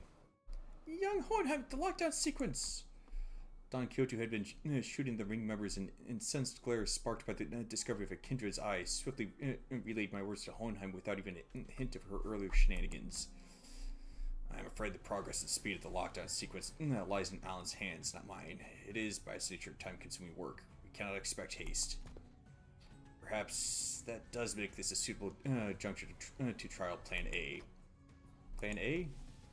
Any suggestions that involve Don Quixote removing her shoes will not be dignified with a serious discussion. Instead, maybe what Hohenheim had in mind had nothing to do with Don Quixote's shoes, because he opened his mouth as though he was about to retort to Faust's categorical rejection. The moment he followed Faust's eyes and saw what he was looking at, he quietly shut his mouth and said nothing further. Faith and potentiality is not something I dislike. As for this, however, it seems like more like grasping at straws. At the end of their gaze was Vyoshu's blade, Ryashiki. If I was going to use it anyway. I've long wanted to see if a Maestro's death is any different. Telling her that we were just leaving won't work, will it? No, it won't. Every individual present here would be quite the fascinating specimen to the artists of the ring. We are practically a windfall of inspiration and material that has so conveniently been delivered to them. Is it improbable that they will allow us to return unharmed? Faust is right. She and Hohenheim are geniuses, and Vyoshu is the wielder of Arayashiki. Don Quixote is a kindred of a higher generation, and I happen to house a golden bow in my head. I have no idea how much information the ring has on us. But even if they do nothing, they wouldn't let us go easily. Are you sure about this, Vyoshu? Doesn't matter if I'm sad or not, Clock. Think of that woman as lay hung, and do as you did in HC's mansion. I'll take care of the rest. Right, that's probably our best shot. But Vyoshu meant was quite clear. Resonate with the golden bow, secure an advantage to fight on equal footing, then catch them off guard by slowing down the flow of time. Cut from the Ryashiki, even if it doesn't give us a real fighting chance, might at least stall the Maestro long enough to give us the time to get away. The floor of the exhibit only houses submissions from students and docents. But if you look closely enough, there are some passable ones that show the promise of excellence. And above all, this is the gallery of the School of Fauvism. And mine, the gallery of Emile Benoit. Which is why I would have preferred to take you without an unnecessary fight, if possible. A shame. Still, we're talking about a relic here, a masterless one at that. Acquiring the Raya Shiki makes it worth the cost. Do you want a taste? Confusion flickered across Yoshi's face as she tried to unsheath her blade. What's the matter? How? The lock the House of Spiders used to bind the Arashiki no longer exists. So why can't I draw the blade? Now that's unexpected. So the rumors of you mastering that relic, were they false? The master only gave a loose swing of... Oh. That's a chick, okay. A loose swing of her arm, but it was enough to make Ryoshi recoil. A shout of surprise crossed her face.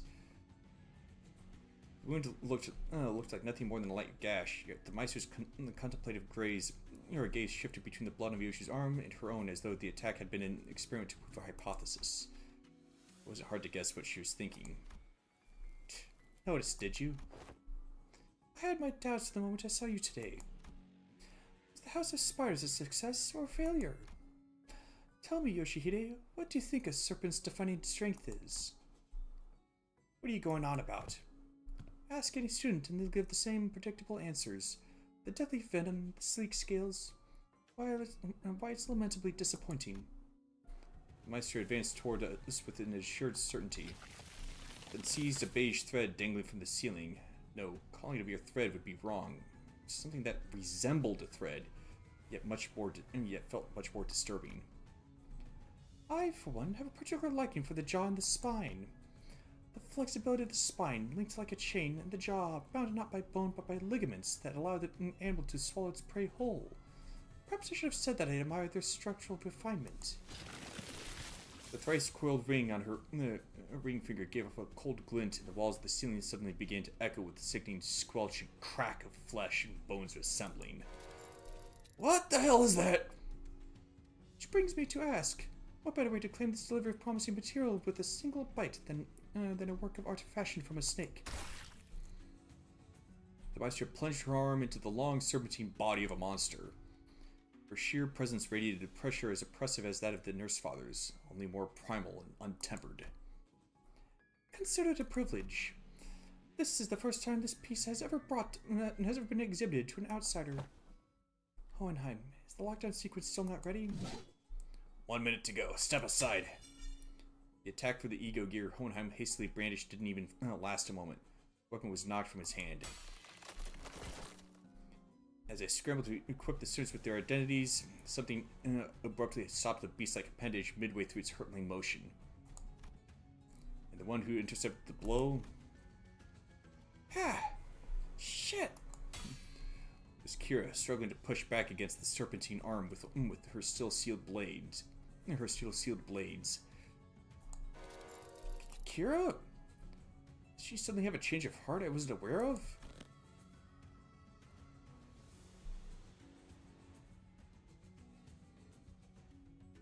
That serpent has nested jaws. That's disturbing. Shit, this wasn't the plan at all. Obviously not. She couldn't have changed her mind that quickly. She couldn't have changed her mind that quickly. Because the look on her face couldn't be anything other than that of utter regret. The middle, For someone who doesn't seem to be a proper member, you've inked quite the quantity of tattoos onto yourself. Aha, you must be the new kit Matthias took in. Why do you stand in my way? Hell if I know. I'm already regretting it, alright? Darn it, they're definitely gonna ditch me here. Why did I even... must be an instinct taking over. Couldn't fully shake off the opponent's killing intent, so the body chose to clash head-on. So the behavioral facet of the psyche can be controlled with suitable training. Unexpected data, but useful to be sure. Shut it, mister! Quit yapping and let me use my blades! Authorized and ready. Lifting locks. Now! Kira's thermal weapons emerged from their sheaths with a metallic clang. She used the recoil of the motion to skid back and assume a defensive stance. Naturally, that broke Benoit's arm for the deadlock as well. The Meister lashed out again with that monstrous limb, but... 'Tis a foul justice to strike against an unprepared opponent in a duel. Behold, I shall allow the glimpse of the badass form that only the most renowned fixers have displayed through the ages. Seeing an opening, Don Quixote slammed into the arm with her full might, knocking it off its trajectory.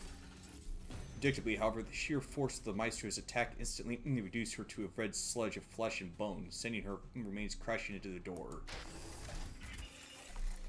Ready to initiate lockdown sequence. I'll seal the door immediately upon your exit. Everyone to the door. Fast retrieve the organic remnants of Sinner number 3. As Faust made her exit with what was once Don Quixote, the students of the ring surrounded Kira, barring her way out. A hollow chuckle slipped out of her lips. Called it for real. This is exactly why I didn't want to get involved. Taking Kira back with us would mean having a sizable force of the ring trail right behind her through the door. Kira too seemed to realize the risk that no one in their right mind would want to take. She lowered her head in defeat, as though she knew full well the fate that awaited her.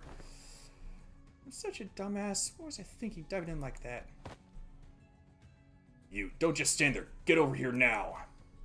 But these guys gotta come flooding in if I... You talk too much. Want to get cleaved in half again? You pin this on me. You pin this on me later. You're gonna pay. Locking the Maestro's arm by the hair as it came down on her again, Kira hurled herself toward the door with every bit of strength she could muster. More than a few students rushed in through the doorway, chasing after the sinner as soon as we had gone in ahead. But lockdown sequence complete. All backdoor links have been cut. Fortunately, Alan managed to sever the connection between the two back doors before the Maestro could cross over. Bull cut. Think you can still use your arms? I'm fine. So she says. Kira would be strong enough in addition to fight for us, but the ring members that have managed to cross formed a rather sizable force. Fighting them off with just the sinners I have at my side would not be the best course of action. In that case, guys, assuming you're all available right now, as soon as I call out to the sinners, their voices came through Hohenheim's radio one after another. I guess so. Ready for your order, Executive Manager. I, Otis, am prepared to answer your call whenever and wherever. Hang on, I just need to finish this bite. Everyone to me!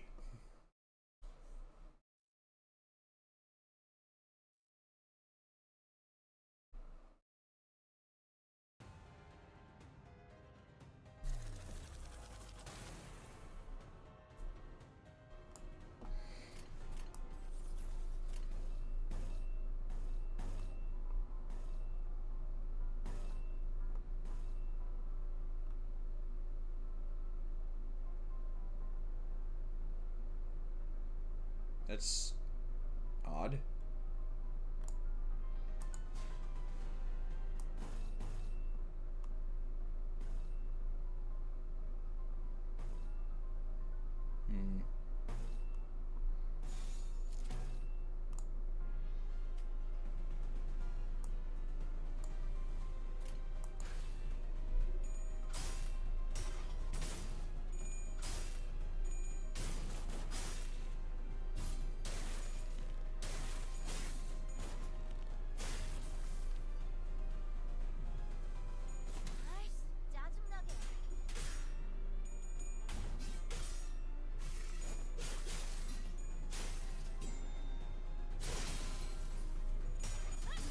Getting that sinking feeling.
Fan that hammer.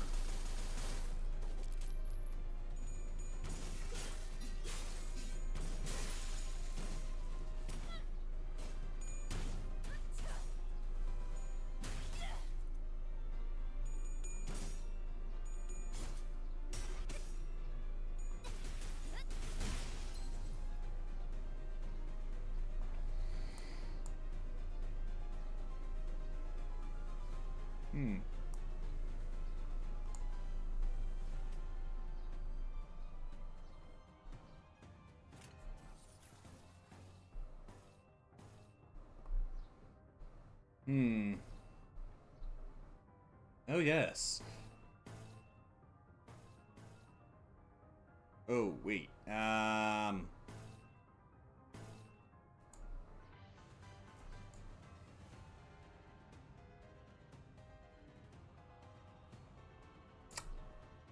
That'll probably still work.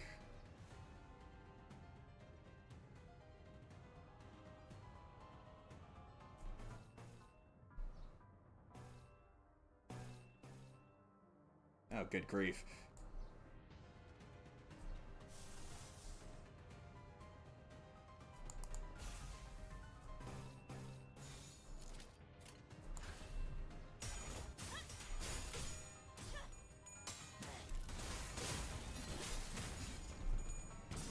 Oh, good grief. 아이씨, 짜증나게.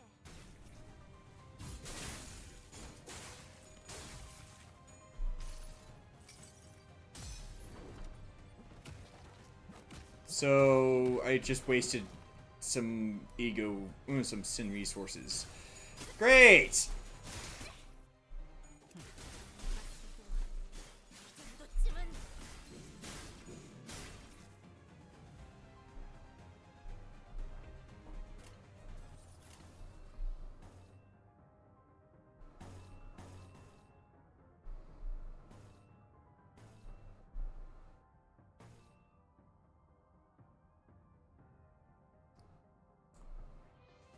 회복 탄환을 쏠 2 bullets 거라면 left. 미리 Okay. 말해라. 저번처럼 말 없이 쏘면 또 검집으로 쳐내버릴 테니.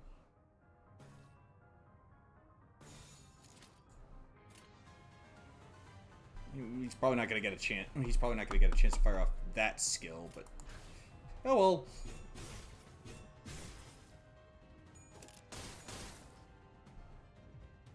살고자 하는 모든 것들과 함께 무덤으로 돌아가라. 탕탕.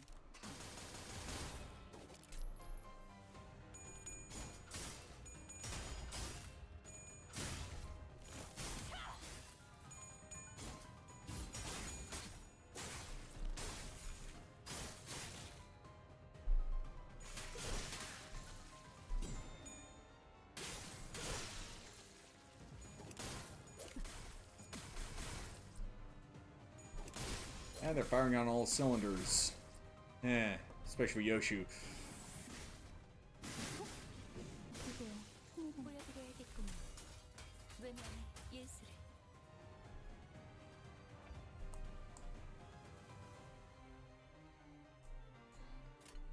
Alright, time to mop up.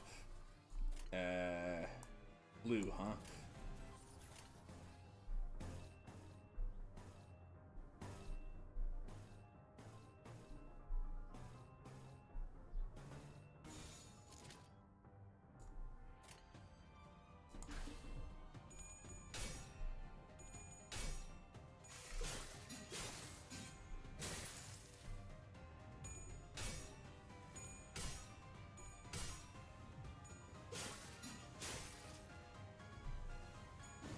아이씨, 짜증나게. I really need to level up some of the other IDs I've got.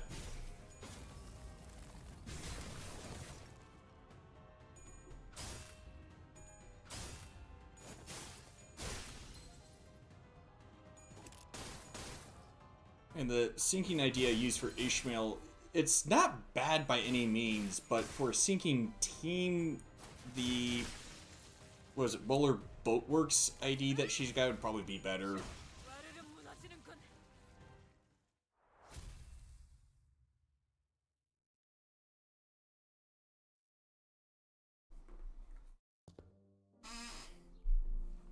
It's only the first door, and the impediment's already beyond expected levels. I swear, I thought that was it for me back there. Events of this nature won't be frequent. We're merely beset by ill luck. You just listened to me and picked up another door. We wouldn't have gotten cooked like that in the first place. Like, why even drag me into this if you weren't going to trust me? Weirdos. We would have opened them all at the end of the day, SD. SD? What's that? Same difference. Again, why short it like that? Just say duh or something. Just spell it out and say it was anticipated. That's W-A. Good work, everyone. Wayfarer does have a team dedicated to this sort of task, but the mortality rate is quite high. Honestly, I was bracing myself for the worst. The odds of completing the first door of an expedition without any casualties are under 15%. This spiral means counts as a flawless expedition. So far! Don't jinx it, bro! Tapping away at his device, Alan addressed us with an amicable smile. He seemed totally different from the same man who had manhandled Kira with a fist to her face. Those Favors won't be able to cross over anymore with the door completely locked down, right? That cannot be asserted with certainty. Are you saying more might come? The corridors and back doors have always been the ring's turf, Clock. Those Favos beasts have endured as a long-standing faction within the ring. If they've got that much history, they must know many back doors, both the origin and destination points. Alan clarified what Yoshi was hinting at. Yes, compared to them, we lack sufficient knowledge of alternate routes, which makes it difficult to prevent infiltration. No need to concern yourselves over much. Even if that were the case, it is unlikely they would move on the House of Spiders so soon. They could always rush for a surprise attack, though. Even that Favos Maestro seemed to lack clear intel on the event that took place at the House of Spiders. If so, it follows that they will need time to assess and deliberate about the situation. The situation? The logical scope of their concerns will be identifying the organization that has secured the House of Spiders, the possibility of additional traps beyond the back doors, and the like. Once all backdoor-related procedures tied to the House of Spiders are completed, the resulting security framework should be able to preempt and block any infiltration attempts. This operation is more important than I thought. That aside, why couldn't I draw the blade? Is it the new scabbard's fault? Yoshi lifted the sheathed sword with an irritated frown. And that's when I felt a faint vibration. The blade was twitching ever so slightly. That quivering was faint. It was seen by all, indeed. Damn, I saw it too. Is it possessed or something? Looks like I wasn't the only one who saw the sword twitching as though it wasn't pleased at all with how Yoshi was talking about the scabbard. Yoshi's gaze lingered on the sword before slowly shifting toward the back doors. Could it be that seeing the scabbard brought back some memory of Araya? Yoshi, do you? Is it an SS? A demon edge? An enchanted blade? Which is it? It's probably neither of those, nor is it a sentient sword.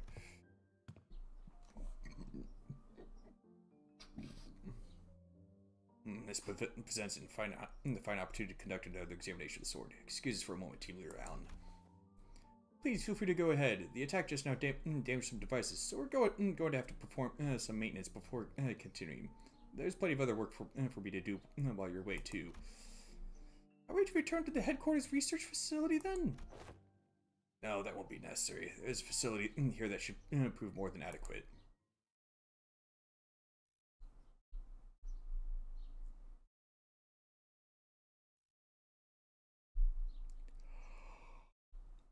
모처럼 괜찮은 예술을 보나 했더니 벌써 애를 전부 채웠군.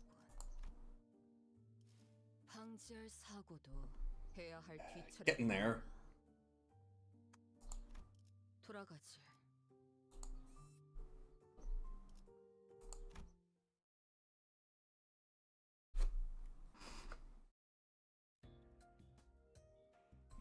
Hohenheim brought us to what looks like a research lab, lined with cables, rows of screens, and diagrams full of complex symbols and shapes. I didn't know there was a place like this in the House of Spiders. This is a forward base constructed by Limbus Company following Operation Spider-Pyre. It did not exist prior to the house's fall. It is intended for additional backdoor investigation and research into irregular phenomena observed during the operation. Irregular phenomena? An example. Research subjects such as spatial analysis of the correlation between the emergence of center number 11 sign and the manifestation of possible future. Oh. Looking around, I spotted Sinclair and a group of researchers surrounding him. The same people who had dragged him off earlier.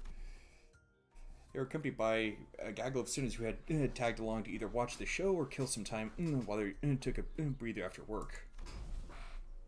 Hohenheim, how long will the examination take? Sinclair's biometric assessment concluded the analyzer device should be available for the relic now, which means that it should be finished in an hour from now at the latest. The scabbard rattled again at the mention of an hour. I don't know why or how. The way it swayed almost felt like a child trembling. It's moving again. Come along, Yoshu. I expect you'll want to witness the procedure. Fine. Yoshi and Hohenheim headed off to the side. The examination was probably going to start immediately. Time to get to Sinclair then. Wait. I was making my way towards Sinclair, who was getting bombarded with questions when an unexpected figure behind a pillar caught my eye.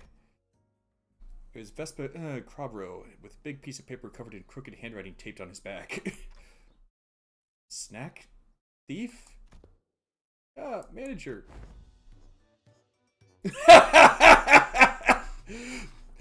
I was wondering who put it there.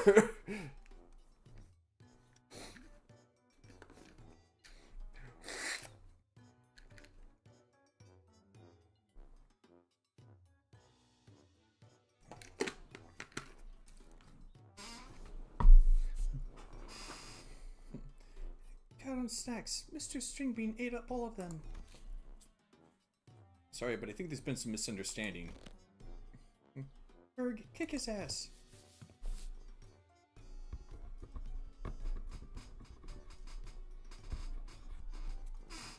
I thought I saw like a bit of like a crumb of food or something right around here, but no, it's actually something on my screen.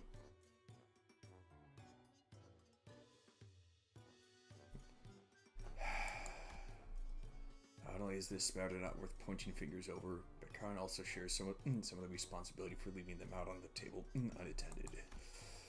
Still, I would prefer you exercise more care next time, or you'll put me in a tough spot. Understood. Karen, super silky mode engaged. Not talking for half a day. Deploying super pass bitter candy. Beep beep mode disabled. I'm not sure if this is an appropriate request, but maybe move the paper from my back now. It's a little inconvenient for me. Karen forgives this time. Next time, no mercy. Best make sure she doesn't listen to that radio channel again. Which one? Virgilius looked on with an inscrutable expression as Karen peeled the snack thief sign off Vespa's back.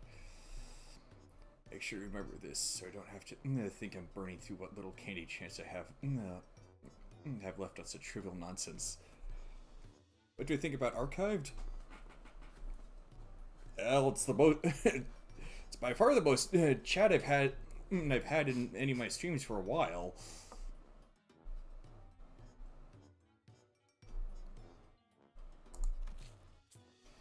Thank you. Vespa gave a polite thanks, but he was already picking something off another plate and stuffing it into his mouth. Wait a minute! I was saving that for later! I assumed you were being picky. Well, now you know! Yet I still see you gobbling up my share! He took my snack too, my snack too! Verge! Kick his ass! Odion Romanovich. I am aware that half of the total snack budget allocated to each dinner is being funneled into your snacking expenses. And now you're raiding the LCE supplies as well? Chill. Oh, okay.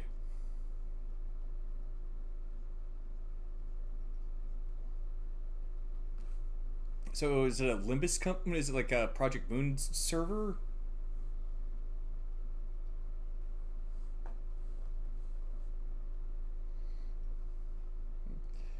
Chill, that's what's been agreed upon, okay? Besides, that's that and this is this. Why does that phrase sound familiar?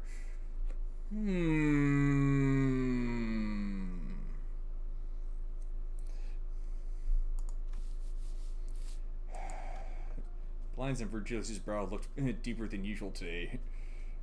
Roblox archive server. Oh, okay.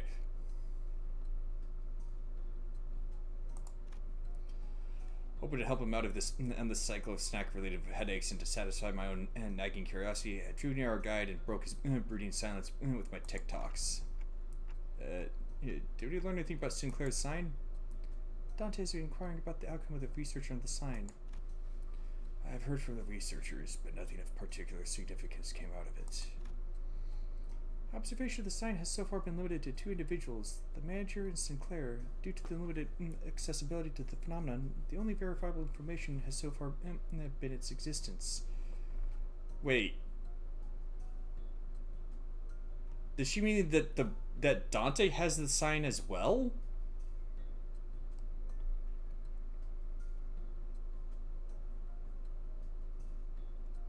Or is she saying that only those 2 have seen it? Researching that which cannot be observed is bound to be difficult. Faust has a point. Aside from Sinclair, none of the sinners can actually see the sign. Oh, okay. The same would go for the researchers. Even Sonia said only a select few people could perceive it. If there were more individuals bearing signs, there would be a wider pool for comparative analysis of statistical samples to narrow down the scope. However, records indicate no suitable references exist. At present, the research effort is limited to reducing variables such as whether or not the irregular phenomena tied to the location where the battle took place. By individuals bearing signs, do you mean people like Demian and Sanson? Wait, then those guys could do it as Sinclair did? Pull in some superpowered future self and just wreck everything? Even Sonia? I should step in and put an end to this subject before Rodeo gets the blues. I don't think so. From what Ishmael and Faust reported back then. Right, Sinclair from the future said each sign carries a different power, I think. Maybe, you know, those layers of light rings Demian used to finish off Cromer or Sanson dragging us into his story, those could be it. Aye, that does seem plausible. So none of what is information we can confirm yet. None of that is information we can confirm yet. Correct. As you have stated, any discussion of this subject would not venture beyond the realm of wild speculation. Nothing has been proven yet. Ergo, fear would be an unnecessary response at present. This is, at best, grounded in supposition. It would seem that the researchers are coaxing forth the hypothesis that from the vestiges left in the wake of Sinclair's future self. Hold on! That bit about the sun maybe being some singularity, whatever, yeah? Besides' position of the hypothesis was that the fundamental principles of the signs working may be equivalent to those of singularities or relics. But as no actionable evidence was obtained from Sinclair, there's presently no means by which this hypothesis may be validated. And probably no means by which it can be invalidated either. So basically it's inconclusive. I see, then nothing came out of them dragging Sinclair off for that research. Oh, you also thought I was being dragged off, but still let it happen anyway? No, I mean, I'm kidding. Just let it try going along with the mood. The old Sinclair wouldn't have even thought to joke around like that.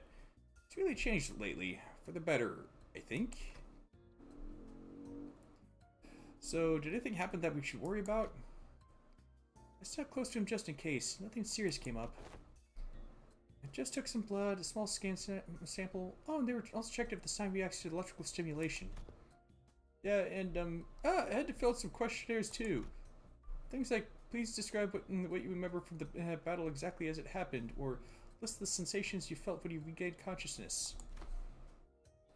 And your memories of that moment have yet to return? No, I don't know if they'll ever come back, actually. Faust said they only exist with my future self, so...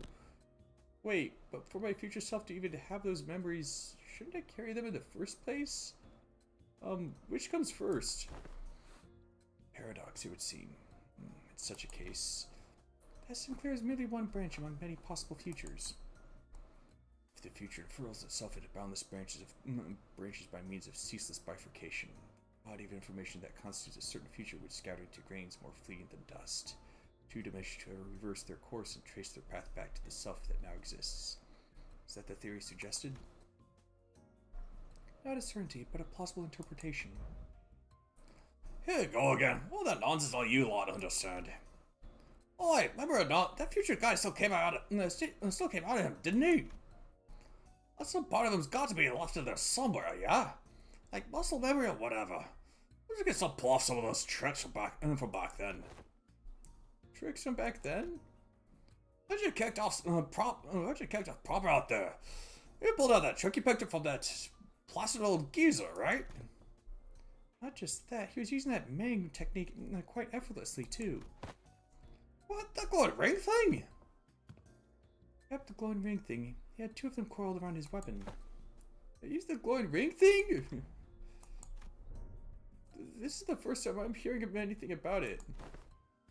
Alright, so what exactly is that glowing ring thing? Anyone? Maybe some technique that enhances physical capability? I mean, I guess that flashy aura that makes you real tough's one part of it, but there's gotta be more, right?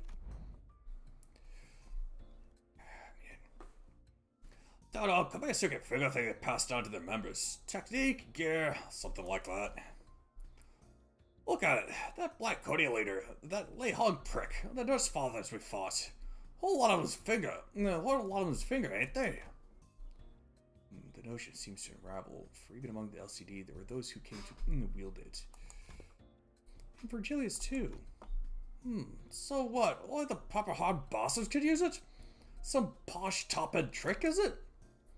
Without anyone in particular prompting it, the sinners slowly turned their gaze toward Virgilius and Vespa. I only learned to wield it from my team leader too. I have a sensory understanding of Shin, but I can claim nothing too profound. However, what I can spare some rumors, though they are all without proper sources. Rumors? They circulate among elite fixers and association leadership. That there exists a power called Shin, capable of enhancing the body without having to pay expensive upkeep costs. A rumor among fixers, sayest thou? Yes, even the technique to manifest it. How-to tips really spread through hearsay. Oh yeah, that tracks. That super rookie column in the latest mag bonus vid, boy's really popping off with it. Straight up ore farmed with a shiny Mang wrapped around the weapon. It must be that mine eyes are yet to be privy to seeing such a marvel in a video. Wait, you serious? It's in the latest issue. Literally on the videotape in the back. Maybe you missed it? Videotape? Alas, for many a week have I been stranded from Mephi, for even me have a chance to read not only the prior chronicle, but the latest one as well. Woe is me! When I return, I shall feast through the night upon those noble exploits of adventuring fixers. As Don Quixote dramatically spiraled into a state of utter dejection, Otis cut into the conversation, her gaze narrowing with suspicion. From what I recall, the mental Shin grants its users a high degree of physical enhancement. There is no such thing as reinforcement without supplies. No power of that magnitude comes without an equivalent cost to wield it.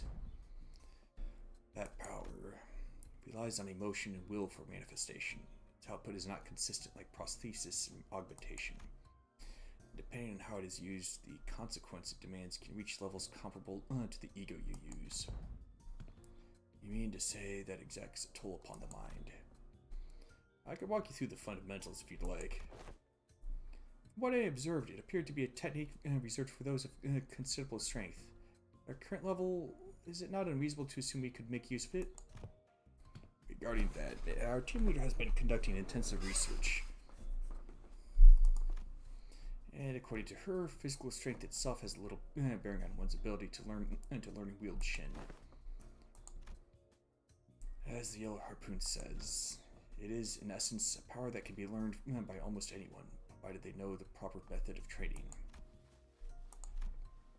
Vespa's brows visibly twitched the moment Yellow Harpoon left Virgilius' lips. Yeah, it doesn't seem like he's a big fan of his own title, the Yellow Harpoon. Well, it fits, I think. He's got those yellow stripes on his clothes, and he uses a harpoon, too. Can you argue with that?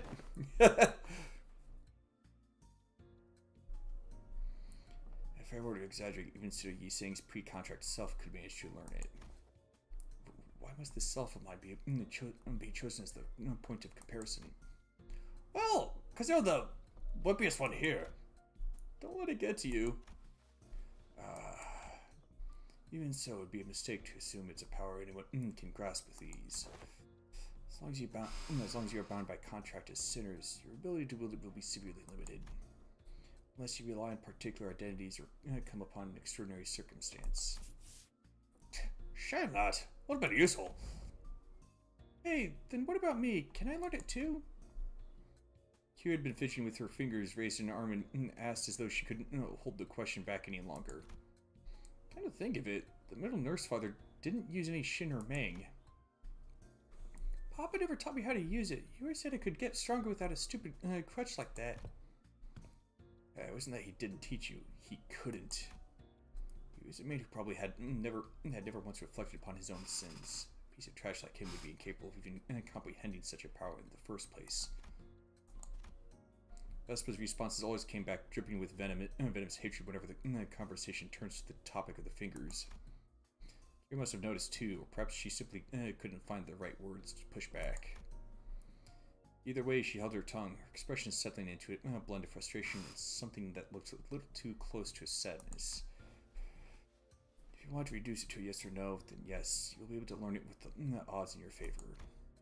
That is, assuming that the company decides to tolerate your continued existence. I already said I get it.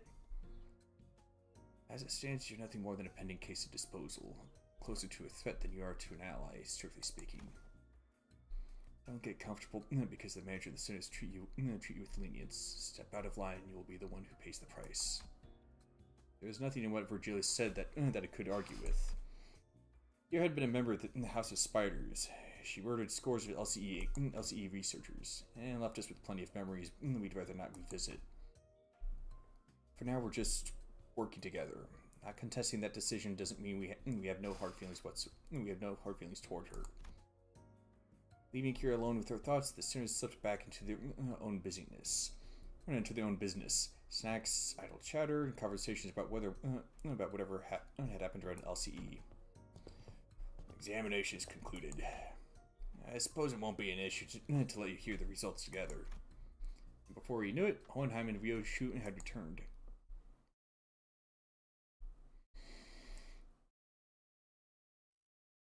Well.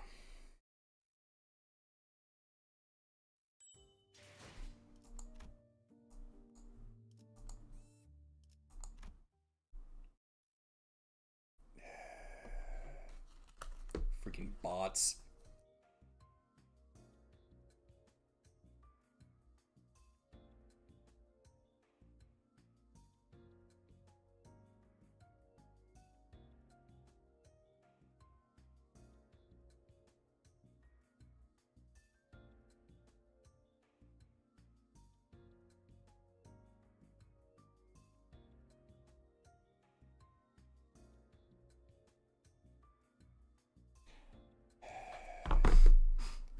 I'm not going to resort to something so disgraceful and underhanded as botting my streams just to get more attention.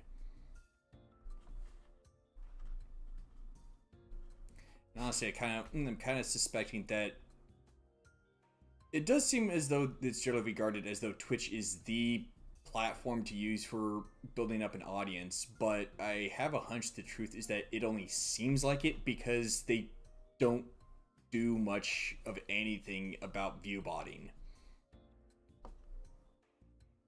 To present the conclusion first, no, the notion of the sword being a sentient one is incorrect. The locus of the will is not the blade, but the scabbard. An ego forged of rather paradoxical nature. Yes, that would be the most appropriate description. Not a sentient sword, huh? Yoshi's grumpy dismissal made the scabbard quiver almost as if it had taken offense. Somehow, I felt like I could understand what Hohenheim meant by will now. There was a reunion of sorts, one that gave both a tinge of sadness and hope. The scabbard has its own will. Does that mean the owner of that will can be resurrected? It is too premature to deliberate on the matter. The state of existence under question is not one that may be defined as death at the moment. I assume they asked whether it can be revived or brought back to life, so to speak. Even supposing that survival is a fixed variable, and that the reconstitution of the original corporeal body falls within the realm of the theoretical possibility, the probability approaches zero given the limits of today's technology and conditions. Researchers are inclined to entertain even infinitesimal chances, but in the terminology of lay people like yourself, such a prospect would be labeled impossible, wouldn't it? There's no need to fix the impossibilities of the present, Major Dante. Such matters are reserved for us scientists to hold on to. Right. But we may have uncovered a thread, something that could lead to restoring Sister Ryoshu's memories. Though, again, that too is merely a possibility. A far more practical avenue for you to pursue at the moment, nevertheless. And to that end, yes, further analysis on the scabbard itself would be necessary. Coordinate with Alan for your next duty. He should still be in the ring nurse father's quarters. That will be all. Onan cut himself off there, clamping his mouth shut as if any further exchange might scatter and mess up the theories he'd constructed in our conversation. Alright then, before we go, anyone want to tag along? Munching on food, avoiding their gaze, the students were pretending they weren't interested at all. Going by the way their forks had long since stopped moving, it was pretty clear to me that they'd been intently listening in on our conversation. Where are we to go? Right, sorry, I forgot the rest of you weren't there with us earlier. Faust, Don Quixote, Ryoshu, and I have been checking where each back door leads. Oh, and Kira too. The prisoner of war executive manager? Are we talking about me? Yeah, I guess I'm working with them too, yeah. Best remember to tread carefully. Should you cause even the slightest harm to the executive manager, you will be held accountable without exception. Yeah, sure, whatevs. Kira needled at Otis with a mocking pout, but oddly enough, she didn't appear particularly irritated. Anyway, I think it'd be better if we had a few more people just to be safe. One of the doors we went into earlier led straight into the ring's corridor. That was a close call. Otis and Heathcliff's hands shot up at the moment I finished speaking. I would very much like to accompany you, Executive Manager. I knew I could rely on you, Otis. Hey, your recognition of my loyalty honors me, Executive Manager. I, Otis, understand better than anyone your concern about the peril of working with a prisoner of war so liable to betray. To have your indispensable self proceed with only a handful of soldiers under your command, this cannot stand. I'm afraid I won't be able to focus on other duties without personally seeing to your safety. I get it, Otis. You've made your point clear enough. Not kinda hard just kill over the moment you summon me. It feels a bit dodgy, that. But I stick by your side and scrap it out myself. You probably don't need me to come along then. I guess you can just summon the rest of us like you did earlier if crap hits the fan. Research yet unfinished holds my efforts. I shall join you once it has found closure. I don't think it can be much help wherever you're going. I'll pass. I'll follow if that is your order, Manager. No, it's fine. Just get some rest. It'll probably be okay. Go to some of them again if things get too dangerous. For now, I should go see Alan again.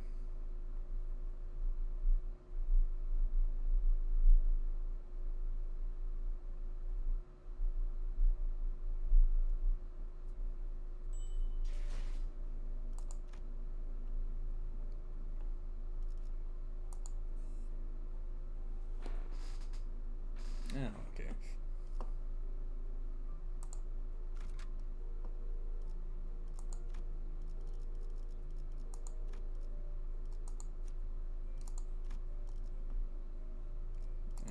Didn't really have, that would actually work better.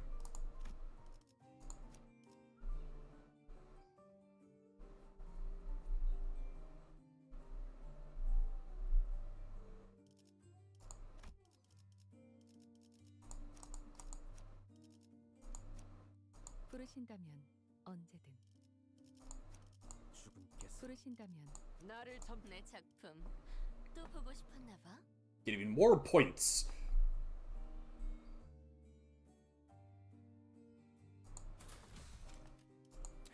It'll be fine.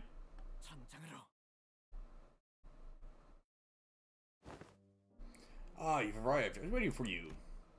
We sifted through and isolated the doors with the highest probability of leading into the Rings Gallery. The next step would be to enter the alternate door you mentioned, but... Hold up a sec.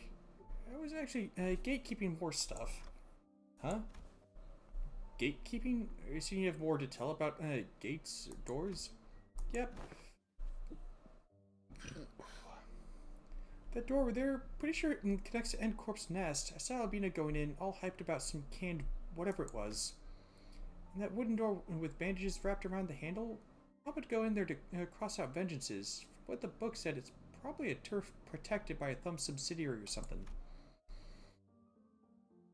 Like earlier, which you offered only vague snippets, even about just a single door. Kira was now feeding Alan a stream of intel that seemed solid even to someone as clueless about the back door as me. She's far more cooperative than anticipated, even after that Alan character roughed her up, from what I hear. Yeah, you'd think she'd clam up out of spite. I wonder if she changed her mind about cooperating with us. Nevertheless, we mustn't let our guard down, Executive Manager. There's no telling when she'll turn on us. Freaking, I can literally hear everything you're saying, you know! Alright then. Based on the intel, please proceed by investigating the safest doors first.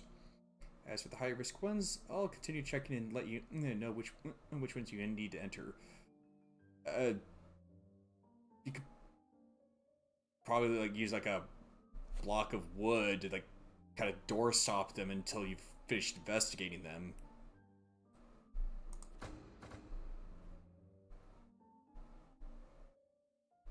Alan tinkered with the device around him and flashed a couple of doors with blue light. Guess that means we start with those. Where do you guys want to go first? They all look about the same. Just start the closest one. Well, Alan did say these are the safest ones, so it shouldn't matter which one. Just as I reached for the nearest door, as Heathcliff told me to, Yoshu suddenly veered off, stopping in front of another one that stood a few steps apart. This door feels familiar. Recognize that door? I think I passed through it a few times when I was little. Hardly had Yoshu stopped speaking when a fragmented memory painted over in parts slipped into my mind. Sorry, it hurt a lot, didn't it? I should have finished my homework faster. Oh, I know, let's go for a walk. I don't recall much about it. That memory just now, could it be tied to Araya? Let's start with that door. Okay, this one, yeah? Here we go.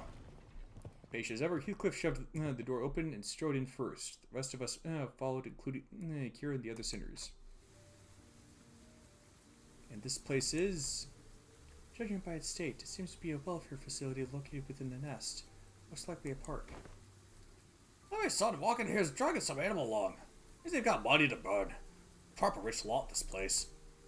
The walk that past Vyoshu mentioned in her memory, the sight of people fussing over their pets. Pieces clicked together, and I voiced the other memory I saw back at the House of Spiders. Did you ever come here with a puppy named Saru? Yeah, I remember that. Not a puppy, though. Saru was a bit bigger by then.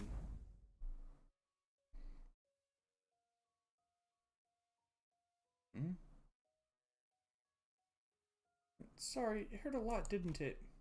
I should have finished my homework faster. Oh.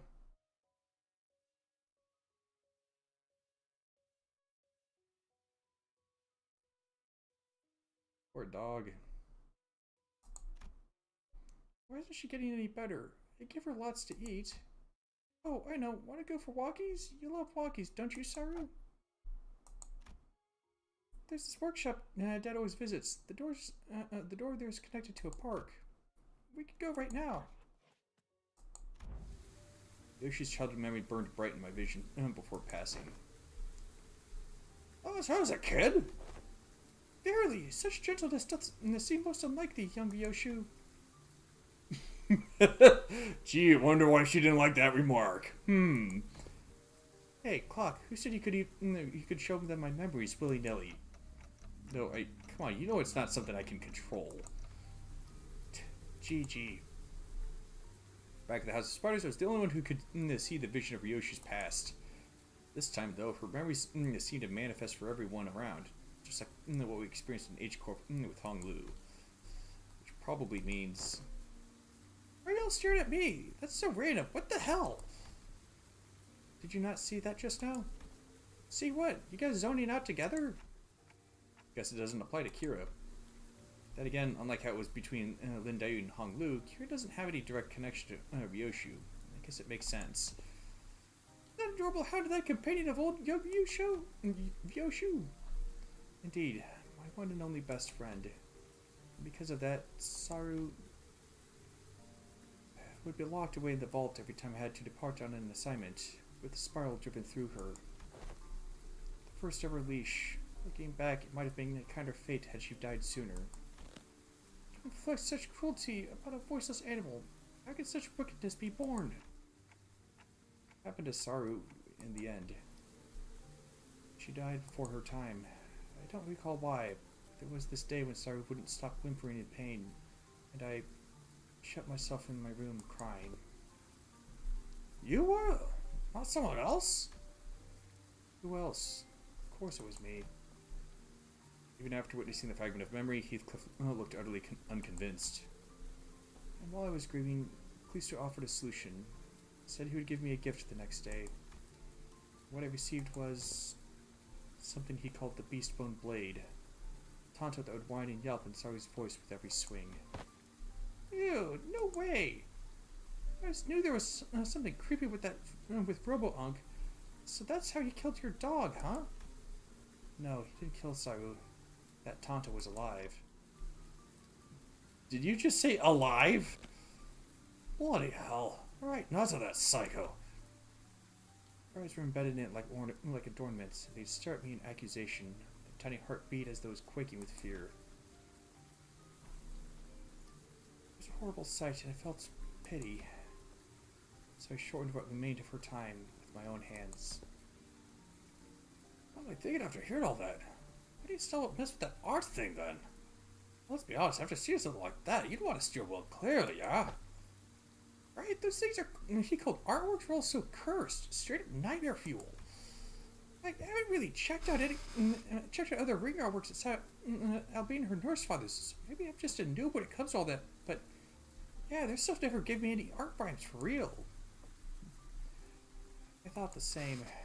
Well, I was terrified at first, yet as I learned more, there were some facets that suited my taste. Did I find its appeal in those grotesque creations? What you've told me about Callisto looks like he failed to stick to his own advice. But there's something he always used to say. Art is wholly subjective, and thus one must never expect the understanding of others. The uncanny, the horrible, there's a beauty that lies in the grotesqueness of it all. I can't say I quite get it, but if you say so. Ah, bloody hell, how do you end up getting used to that kind of thing? Why do you need to understand? You're not an artist. I got used to it, but that bastard Callisto's installation orcs caused night terrors and nightmares for... The scabbard moved, and Ryoshu came to a pause. It trembled, but there was at once a strange liveliness to it, as though it quivered between fear and anticipation. Night terrors, crying from nightmares, the House of Spiders?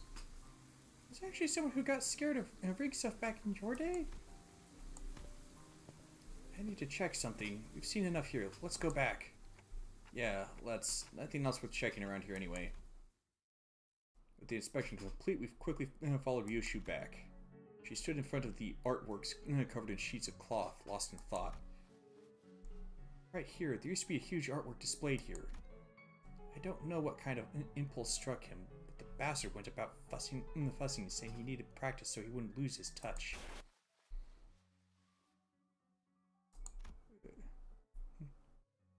What's wrong? Over there.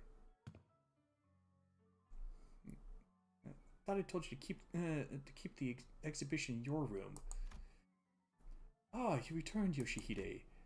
I decided to attempt installation art of a somewhat larger scale this time, but I ran out of space in my gallery.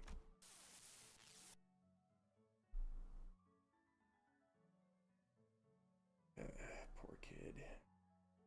Mommy, people were screaming! Dear Yoshihide, Araya has reached an age where she may be introduced into the world of aesthetics. Surely this wouldn't be a problem? It would. You liking it and me acquiring the taste doesn't mean Araya will. Let's get you back to our room. I was hugging something in my arms. I was crying. Saru? Oh, too big to be Saru. The lacerated memories can never be made whole, no matter how many fragments are glued together. We could tell Ryoshu everything we knew about Araya, but it'd never truly reach her. I see, this hollow void. This must be Araya. The sensation and emotion for what's been emptied begin to entangle with Ryoshu's memories. That makes it possible for us to reminisce about Araya together. The soft rattle Araya gave seemed to show how pleased she was with this small step. Alright, time to check out the next door. We entered several more back doors that Alan pointed out. But unfortunately, none of the places we ended up at stirred Ryoshu's memories any further.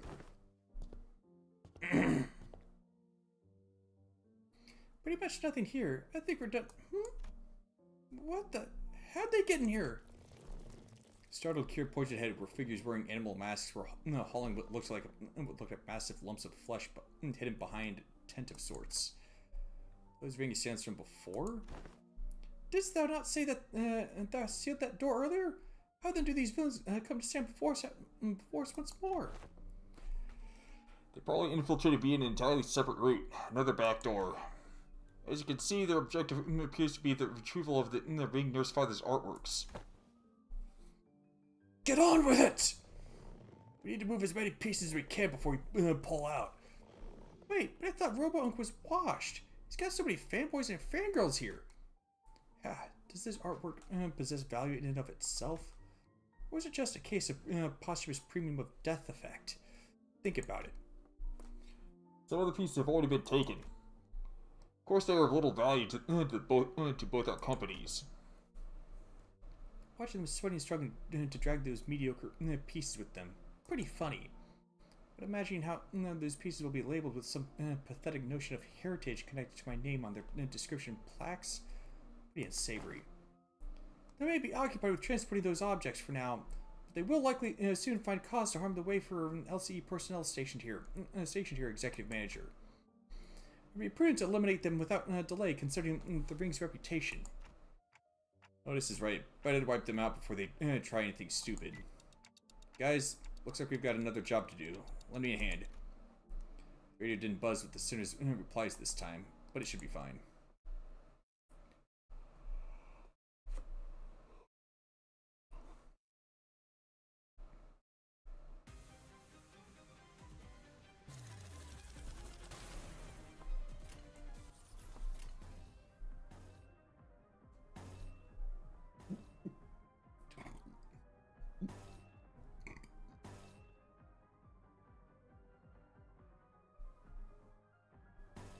It's favored either way.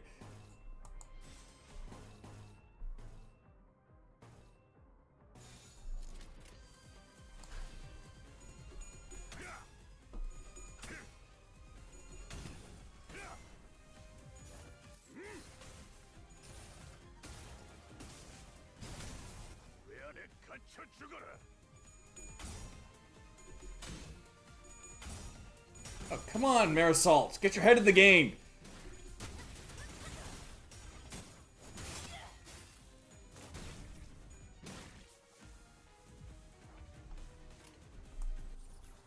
It's not just Marisol.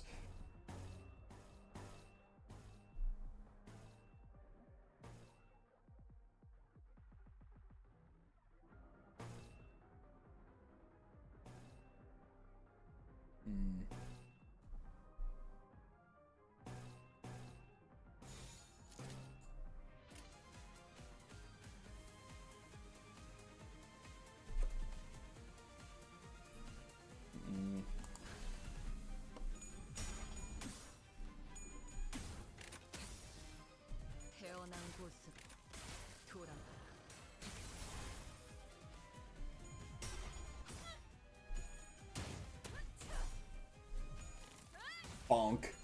Bonk. Bonk. Kabonk!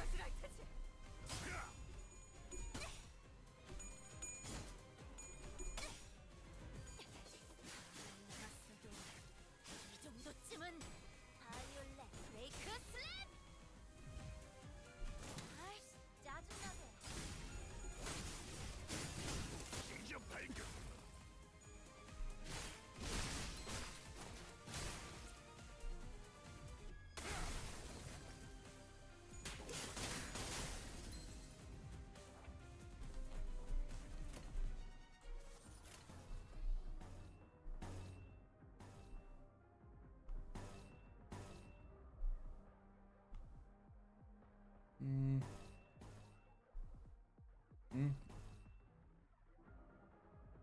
Nice and slow, don't let it break. What the heck does that do?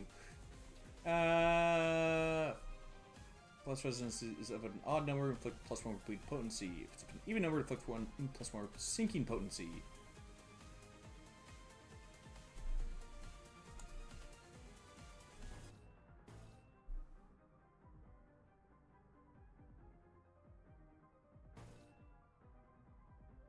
Ugh.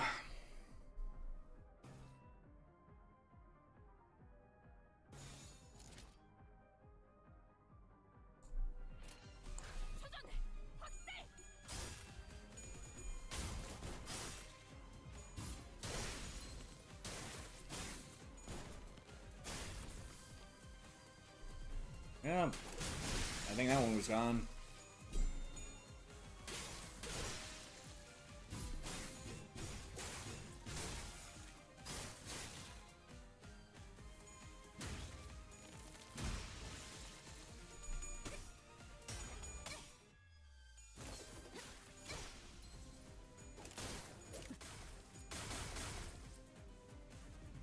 태어난 곳으로 돌아가라.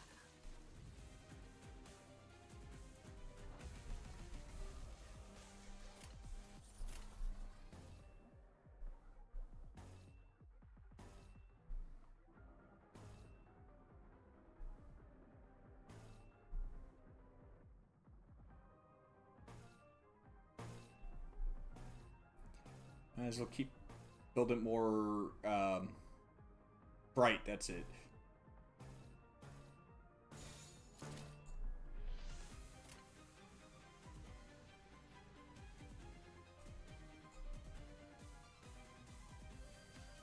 Hmm.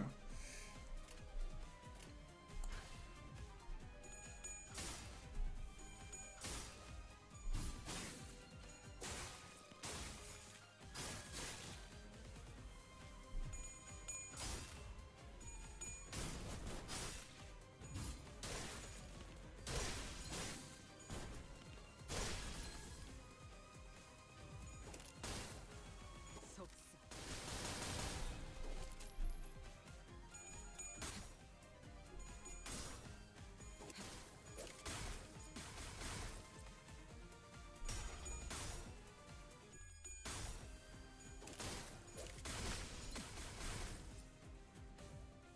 살고자 하는 모든 것들과 함께 무덤으로 돌아가라. Kaboom. Oh, he's dead.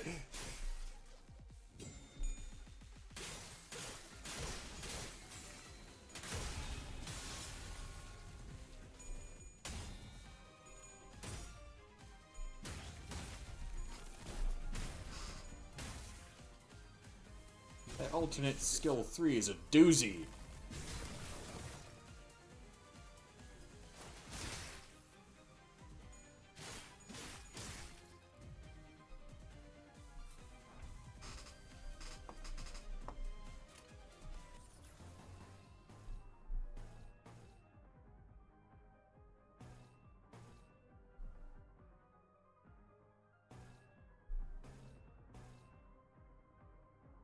Oh crap.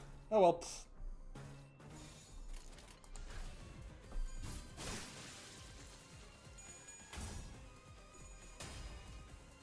아이씨, 짜증나게. Well, phooey. I'll paint over your brisk expression. Uh-oh.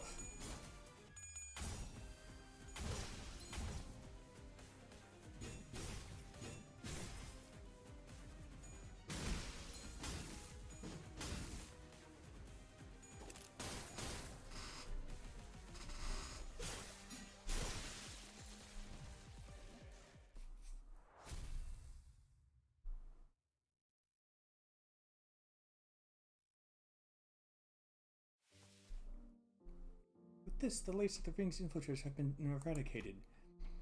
Is that all of them?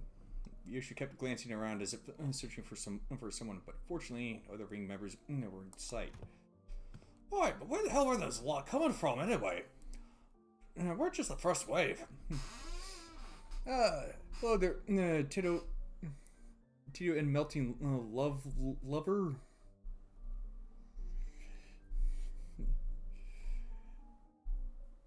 I think I got that right. Yeah, we're just the first wave. I'd one of the sons liking it, and then for the back like they'd been looking somewhere else. According to their tracking logs recorded by the surveillance devices installed here, they appear to have crossed over from another corridor. Another corridor? What precisely does the designation another corridor refer to? The room resembled a shopping mall, the one filled with batches of toys and on display. Your company, if I recall correctly, designated as the corridor of the middle nurse father. Oh, suggest we relocate there. Your assigned tasks here have been wrapped up. Oh, and before we set off, do you have any information to share in advance? We are planning to compile a comprehensive encyclopedic cataloging the notable characteristics of these corridors and all of the connection loci. Your cooperation will be most appreciated. Kira seemed to hesitate, gnawing at her nails as if she were going through an inner struggle. Before long, however, she snapped out of it like she just locked in on a decision. Sure, I got stuff to tell you, like hella stuff. Some parts are kind of fuzzy, but not gonna lie, but I can't still call like 20 places clear enough. I mean, it was home for me and Papa, so... I got nothing. I never once regarded that bastard's room as a home. My memories of it are all fragments at best. Skyward gave a faint, restless stir. Perhaps it wanted to comfort Ryoshu in the only way it could. And accompanied by its tremors, we began our move toward the quarter of the middle.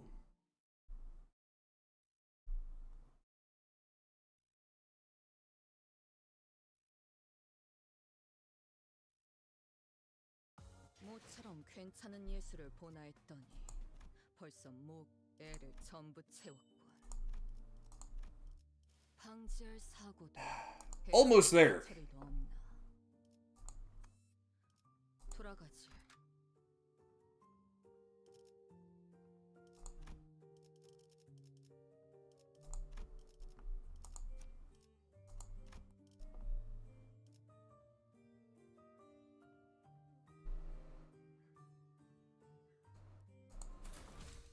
엄중한 심사 부탁드립니다.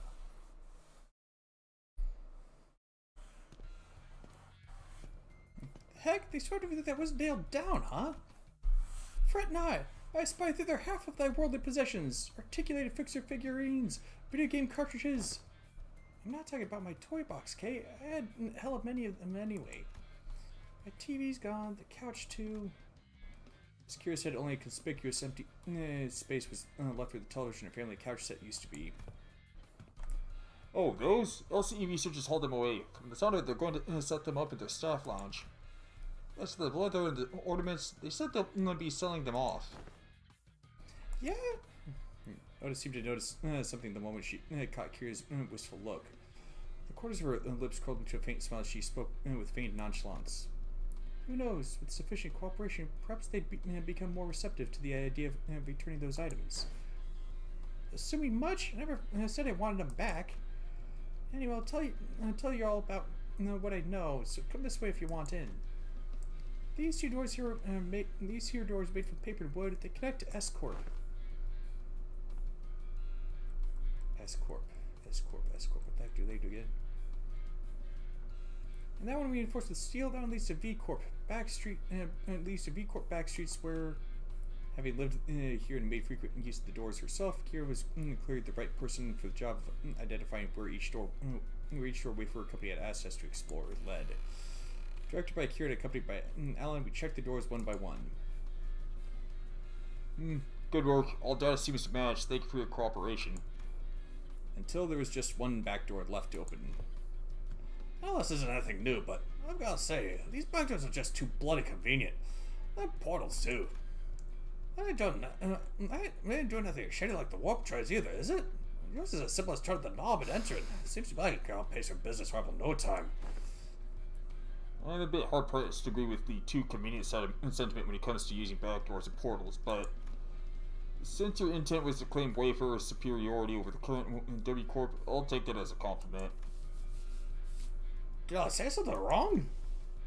Every technology comes with a cost, Heathcliff. Aptly said, while this has been a workday relatively free of casualties thanks to the quality information you have provided, do understand that Wayfarer Company's primary services include pathfinding, path security, and path maintenance.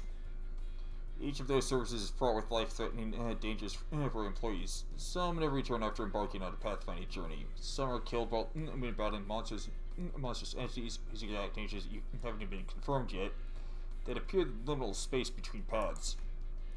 It also costs a pretty penny to keep the secured path, well, secure. I'd say our operating cost is on the rather steep side, especially considering that we are also trying to prevent our rivals from taking this corner of the market. Thinking back, I don't think I've ever seen Alan enter a door to a new location with his helmet off. Must be one of his precautions, just in case. Maybe his dry smile and something lack of reaction to anything, or hints that he's simply seen too much to be fazed by most horrors. Sailor work's gotten considerably easier for this job thanks to the help from everyone here. Honestly, this partnership is working much better than I'd expected. Very well then, let's take a look at the last door. Oh, it's the door Papa used to walk through all the time. Followed Kira to the door, and the second I crossed over the threshold, a breeze carrying an oddly familiar, salty smell tickled the tip of my nose. One of my clock hands. This one connects to somewhere in the general Great Lake area, it seems. Welcome to U-Corp's giant Stingray port ship. Stingray, huh? Why does that ring a bell? Hang on a minute! That's that place, isn't it? That port ship has a salon de Malou. The private hair salon.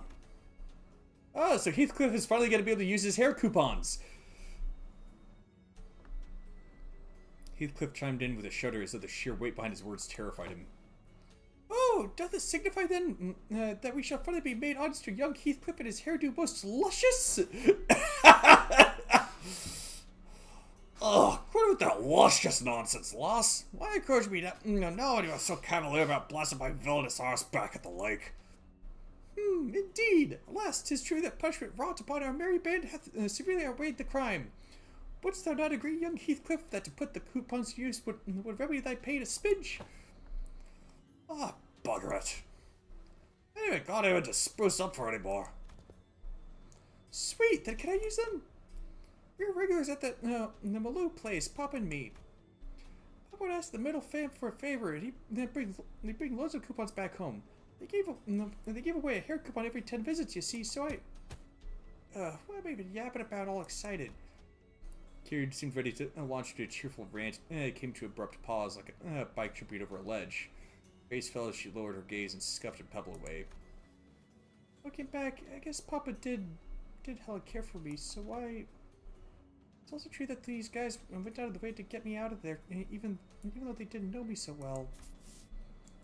Why's it gotta be so complicated?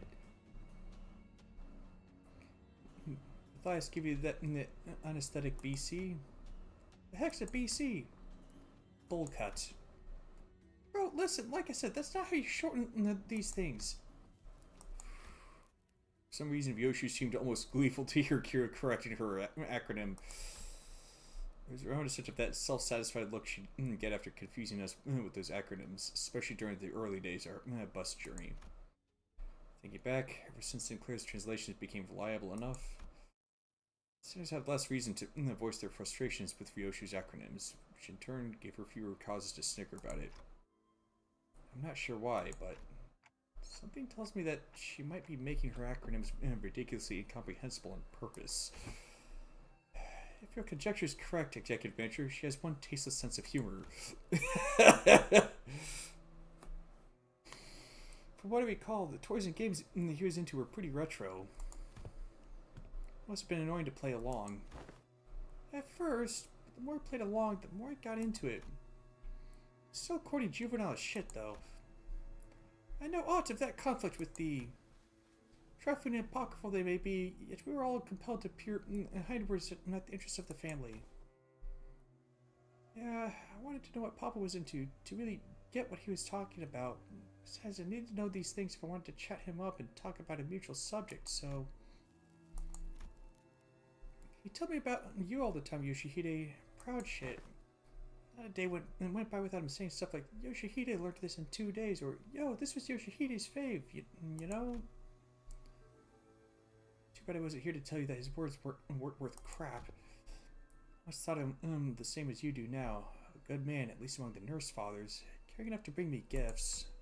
But one day I realized that he'd never understand the things I really cared about, even if his life had depended on it. One day, thou sayest? Pray tell, was there aught that had changed thy perception of that man? That... I don't remember when or why, just that it happened. Well, wait, I might know this. Wasn't it something that happened at school? Papa told me that things started getting awkward between you and him since you quit school. Bullshit, I've never been to school. I never even thought of wanting to go to school. Matthias must have been talking out his ass again. No way, bro. I even saw a clip of it. What? Papa showed me that video where he was teaching me how to use these doors. I even saw baby you going, I'm off to school, Dad, in that video, so I'm pretty dang sure. But I don't... As Kira went on, Ryoshu's confidence from her initial retort seemed to slip away. I couldn't blame her. So much of her memory had been mutilated. Yoshi didn't sound like she was denying it out of hand, though. She seemed to mean it when she said she'd never been to school and had never even wanted to. And I wanted to glimpse the fragment of memory that made her say that. The moment I willed it, a scene from her past suddenly flashed across my eyes. Very well, Yoshihide. I'll register you in an institution that is not dissimilar from school. There's a subsidiary of the Ring. Academy. Sure was a school, not like an art academy or something like it? Perchance it be an academy, not a school. Wait, that kind of makes more sense. Yeah, must have been an academy, not a school. Academy of Art. Ha. Yoshi muttered a few words as though they were pieces of a puzzle she was assembling. Then, after a brief moment, she turned toward me with an astounded scoff and a look of mild irritation. Clock. You deserve a smack. Ugh. Then lightly smacked me upside the head with her scabbard. What was that for? This memory sucks, Clock. I would have been just fine without it. At least I got to remember the incident that changed my perspective on Matthias. Dad, how'd I go to a school? School, Yoshihide? I don't see why you would wish, let alone need, to go to such an institution when we nurse fathers are here to provide you with all the education you require. You would later find our unique style of homeschooling to have been much more enlightening than trudging through any of the Nest's formulaic educational systems.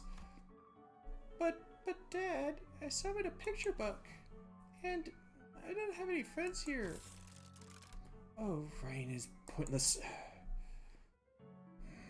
It is true that there are qualities that can only be learned through group irritation that engenders competition. Very well, Yoshihide. I'll register you in an institution that is not entirely dissimilar from school. Really? I intend to send Yoshihide to an academy as part of my educational curriculum. There's an Academy of Arts, a subsidiary of the Ring. Companionship with other talented children of approximately her age will nourish the spirit of inspiration that will guide Yoshihide's growth.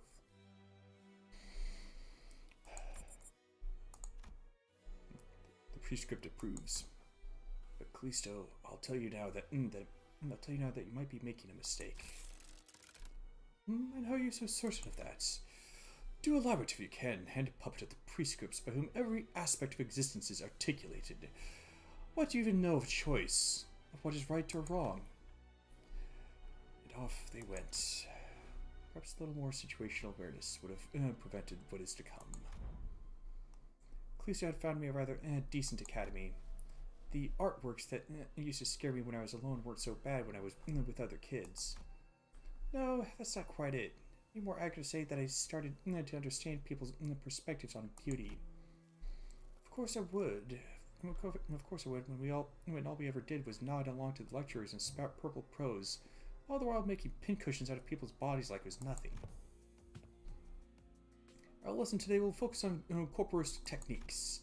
Now, take a good look at the diagram here, then the mannequins before you. Weave the blood vessels in the same pattern as the diagram, and...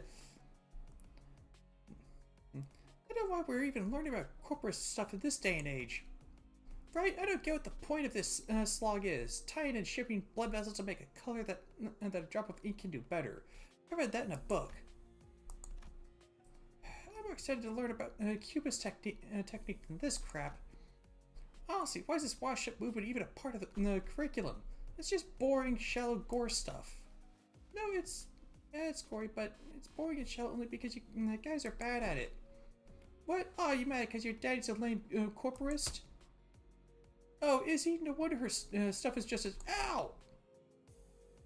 Taught that people who say bad things about my family deserve to get their butt kicked.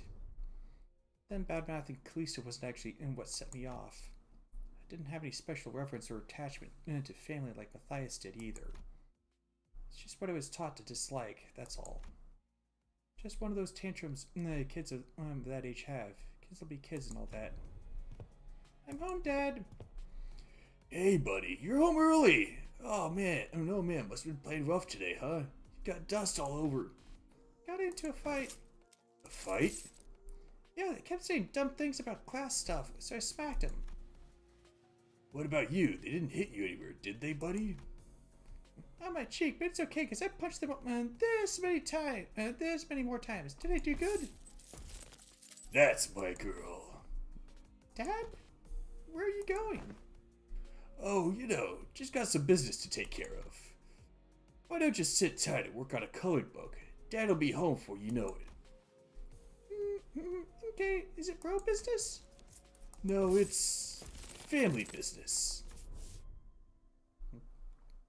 I see what's so bad about taking care of your own. Those snotty sons don't learn respect unless you beat it into them. If only you'd been a simple-minded fool like you, then the story would have ended right there with a pat on my head. What? Papa, I mean, the middle doesn't stop there. It never does. You hurt a member of the family, that automatically gets you written up in the book. Yeah, and he did what he did in the end. Oh. There you are, Yoshihide. Is class starting already? A diligent little girl. Wonder who she takes after. Dad? I know. I said I'll be back before you know it, but I got a bit lost trying to find my way through the ring bastard's tricky mazes. You know how they are. Oh yeah, there are so many Sylvan brats here. Well, as for their crimes, they slapped my buddy's face hard enough to leave a mark. That's an arm for you. As for the instructors, well, anyone would agree that they did one sorry job of keeping these attacks under control. In that case, pursuant to Title II, Section 52 of the book, execution by beheading, they clearly don't get much use for what sits on their shoulders, eh? How do you like it, buddy? Papa's the best, ain't he? How dare he? Such senseless, barbaric violence. Uncultured, uncivilized animal. Do not be discouraged, dear Yoshihide. I have eyed out yet another academy for your talent, worthy of your talents. It is much more significant and prestigious institution this time. I assure you, even an intemperate berserker like Matthias won't dare force his way into such a place as he did the previous academy. Don't wanna, Yoshihide. I don't want to go to an academy. I don't want to go. I don't need friends anyway. For all his posturing, nothing that was ever important to me held any significance to Matthias. took a lot away from me, just to feel good about himself. So I hoped he, more than anyone, would never find out about the things I held dear, because I was afraid he would take them away from me like he did the others. But he'd always catch on faster than he had any right to. Every contract that took me away from the House of Spiders made me tremble in anxiety. Because I was worried about... I don't remember what, but I do know that I could never stop thinking about my room. So whatever occupied the room in my absence must have been the most precious thing to me in the world. The scabbard, which had been stirring lightly as Ryoshu recounted her past, soon began to rattle audibly. It's doing that thing again. Ryoshu patted the scabbard with a gentle, reassuring hand. The scabbard that was once Araya, a memory without attachment. It appeared to me almost as though she was pacifying a crying child. Seeing that gesture, Heathcliff briefly cast a sullen yet faintly expectant gaze between Ryoshu's scabbard and my device. I must be thinking back to his last conversation with Catherine. Catherine's existence, unlike Araya's, was erased by the Golden Bough itself. I doubt this device could do anything for Heathcliff at this point. From everything we know, the ring nurse father seems to have been the least awful parental figure in your childhood. Huh? Yeah, didn't know that Robo-Unk was such a radical guy. He sent you to an academy like you wanted and even got angry on your behalf? Oh, hazy memories, almost forgot to mention. A few days after that, Calisto left a snowman by my pillow as a gift. It was made of heads. Heads? Yes, decapitated heads from the incident at the academy, threaded together into a sculpture. Thinking back, it was one sorry excuse for an art. He's sorely mistaken if he thought some low-effort bullshit like that could make me feel better. Kind of spares the details, Loss. Well, with that covered, do you guys want to head back? Hang on. What's up? Gotta get that luscious treatment before heading back. Shut it, you! Let it! Look out, those blokes walking out of the salon. Dang. Found us, ain't they? They found us. It would not be odd to find a field branch of the Ring's art movement in different districts of the city, especially that at the Falvis scale. However, various evidence such as the masks and the fact that our group has immediately drawn their attention suggests that they are in the same pack as the one making regular incursions into the House of Spiders. This is LCB, speaking to Team Leader Allen, requesting immediate commencement of lockdown sequence. Copy that. Then why don't we... Holy shit, guys, stop! Bloody hell, what? Don't you know where you are? You're smack dab in the middle of protected turf. Cause a scene and bros and sisters of the middle be here any second. Oh yeah? That's gonna be a problem. We've already drawn the Ring's unwanted attention. We certainly don't want the middle coming after us to the House of Spiders too. Sounds like you've got a GI. Talk. Ever played racquetball? Like, why give ourselves a countdown? Just head back through the door now and beat up whoever thinks it's a great idea to walk in through the door. She puts forth the sound strategy, Executive Manager. As long as there's no high-ranking officer among them, it would be to our benefit. Well then, let's do as Kira says. That was quick. Alan blinked, shooting us a puzzled look at as our entire squad came pouring through the door long before he finished the lockdown sequence. Due to our newly emergent complications past the door, we have concluded that this location is the optimal point to intercept and engage the infiltrators from the Ring. This location, you say? Wait, that door leads to a zone of the Syndicate or Ring's protection, doesn't it? Good idea to fight here then. Happy to work with someone quick on the uptake. It wasn't long before the Falvis began rushing in through the open door. Didn't want to summon them while they're relaxing, but, well, it can't be helped. And I summoned the Sinners back to work.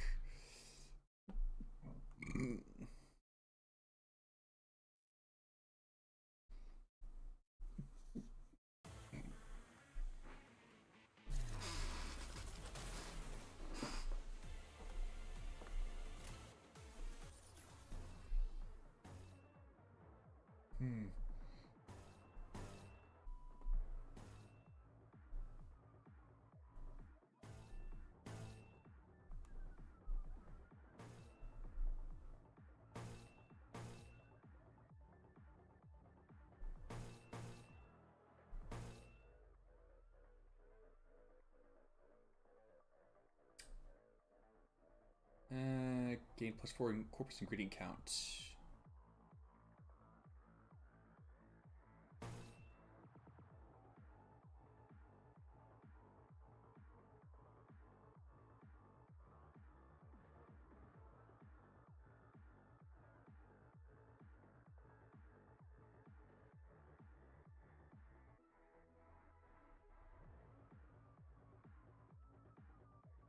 Yeah, I didn't think that one got corpus ingredients.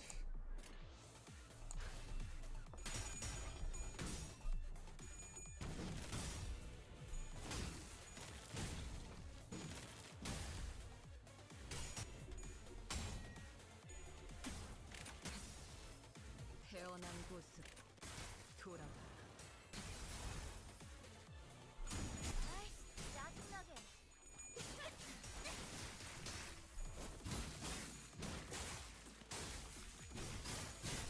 찢어 밝혀주마.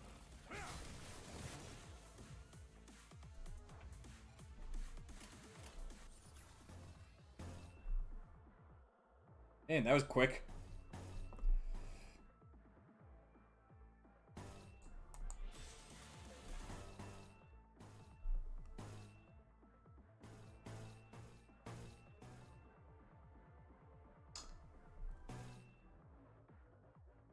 Yeah.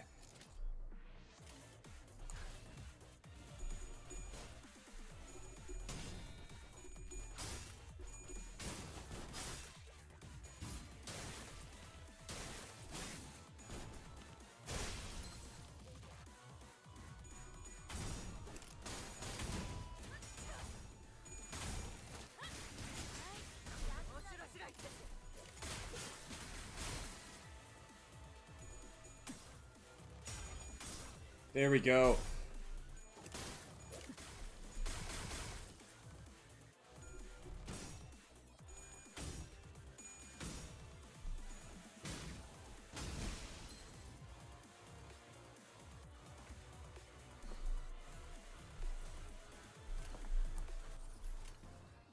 Oh, good grief.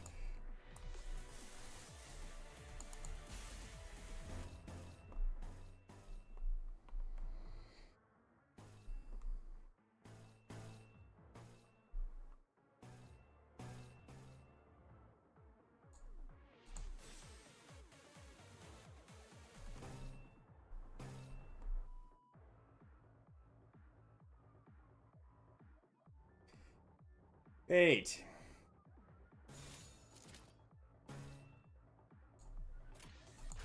목을 내놓고 있도록.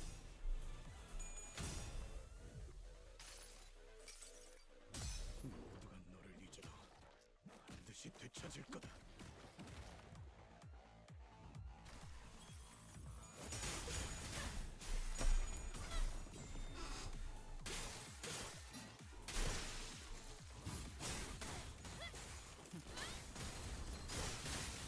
방심의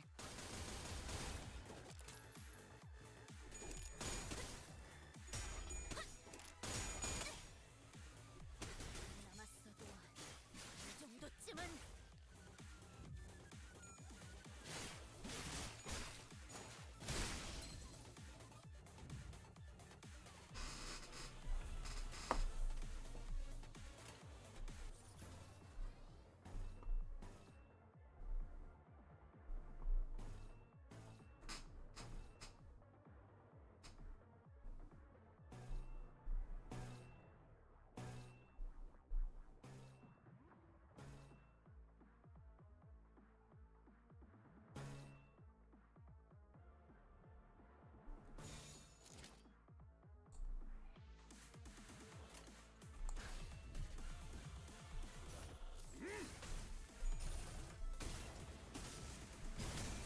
내 안에 갇혀 죽어라.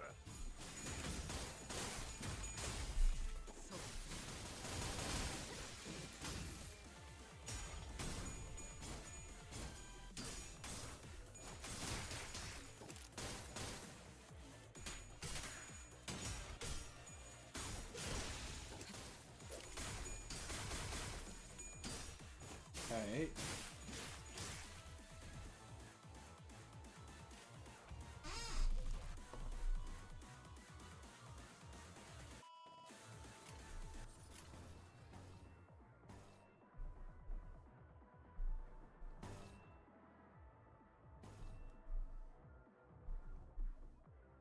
Hmm.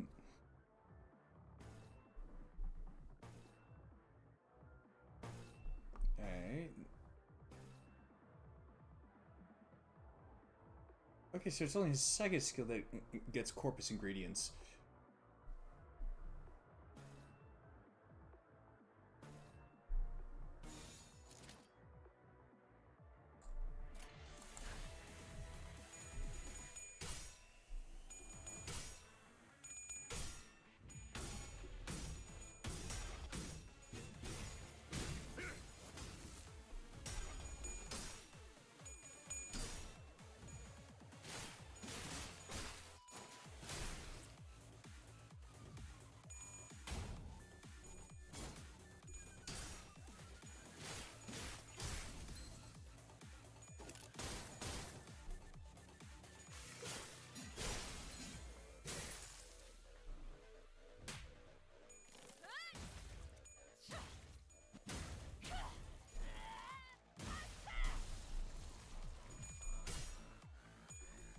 Oh, he's toast.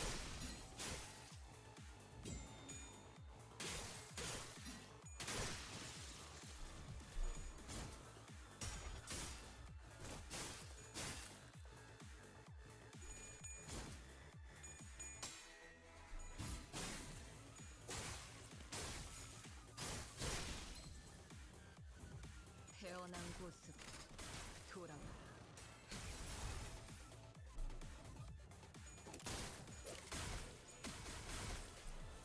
탕.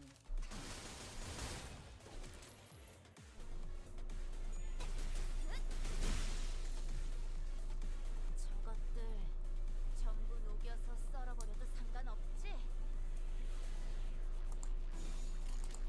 목을 내놓고 있도록. I don't like it was gonna take much to finish off that one.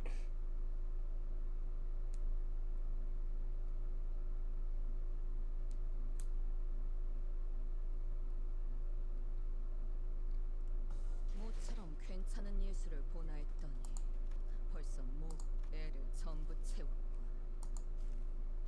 Yoink! 방지할 사고도 기능보다 소재의 원본을 드러내는 방향으로 겉면의 결착 염색 방식은 사후 경험보다 돋보일 수 있게. 예, 피드백에 따라 결점을 보완하겠습니다, 도슨트님. Prioritize the rawness of the medium over functionality. Apply the bonding pigment in a way that accentuates the cadaveric spasms. Understood, docent. The impressions highlighted in your feedback will all be addressed.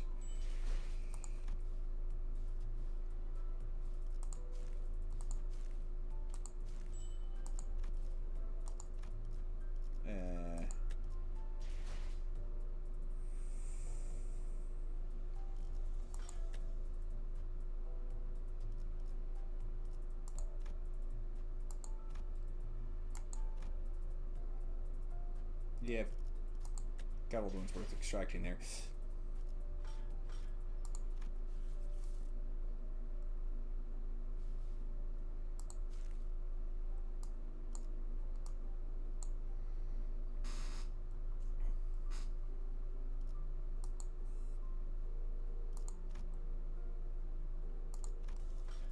And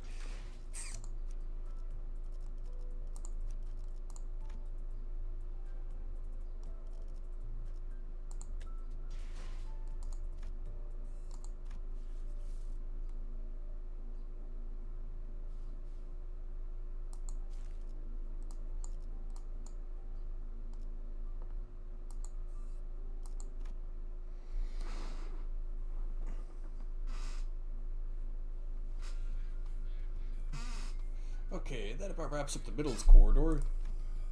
Thanks to you folks, we managed to cut the door catalog and workload by 80%. Really appreciate everyone going the extra mile to check each and every door too. Made my life a whole lot easier. It's all thanks to the manager's excellent strategization. Next up, the thumbs corridor. But we actually found a lot of intel lying around here, so we just need you to check some of the doors in its basement. Intel? The manager expressed interest in the aforementioned intel. Ah, that. In the Thumbs Quarter, we came across a bundle of papers detailing the comings and goings of the Thumbs members and the order they were carrying. Whoever wrote the logs has been diligently keeping them updated. The last entry was written not so long ago. The contents of the notes weren't all that interesting. They helped us get an idea of where each door in that corridor leads to. Valentina's shitty scrap papers. She'd been keeping up with that useless shit this whole time. Useless shit? Remnants of her desperate search for a thread to cling to. Found one of her backup ticket hoards. I've marked any doors that need work with a drone. There should be about 3 or 4 of them. While you guys do that, I've got some leftover work to take care of over here. So I've been noticing this throughout our interactions. Whenever anything irrelevant to his work came up, Alan seemed to have a way of unhearing and maneuvering right past it, as though he didn't even register what was said. Recalling a conversation with Cesar back at P Corp, that deeply uncurious indifference might just be one of the essential personality traits to go on as a corporate employee in the city. Understood. We will explore the areas past the marked doors and return here. Thanks, Ton. Well then, Alan returning to where the other Wafer company employees were huddled around, we decided to follow the corridor to the left. Hey, there's one in there. Over the ring, maybe? Going by the silhouettes, they're unlikely to be members of the ring. Come on, lady, get out of my way so I can see. It's the detective. Some stubbly guy I don't know, and that annoying airy dude. Sounds like Moses and Gregor and Hong Lu, respectively. Yep. The trio's conversation grew clear the closer I approached them. Yeah, okay, fella, you bumped your head earlier. Haha, fine as a fiddle. It's just a minor fall. This is the 3rd time it's occurred. We have to discuss the issue with the manager once this consultation is over. I think I'm seeing a bump on the side of Hong Lu's head. Anyway, you know what to do, right? If at any moment we see signs of... Don't worry, Gregor. You made it through the explanation, the footage, both. You're going to be fine again. I believe in you. Look at you now. We're right where it happened, but your arm is stable, see? Ironically, fear tends to grow most unmitigated when it is distant and unseen. I understand what you might be worried about, but I don't see even the earliest portents of it.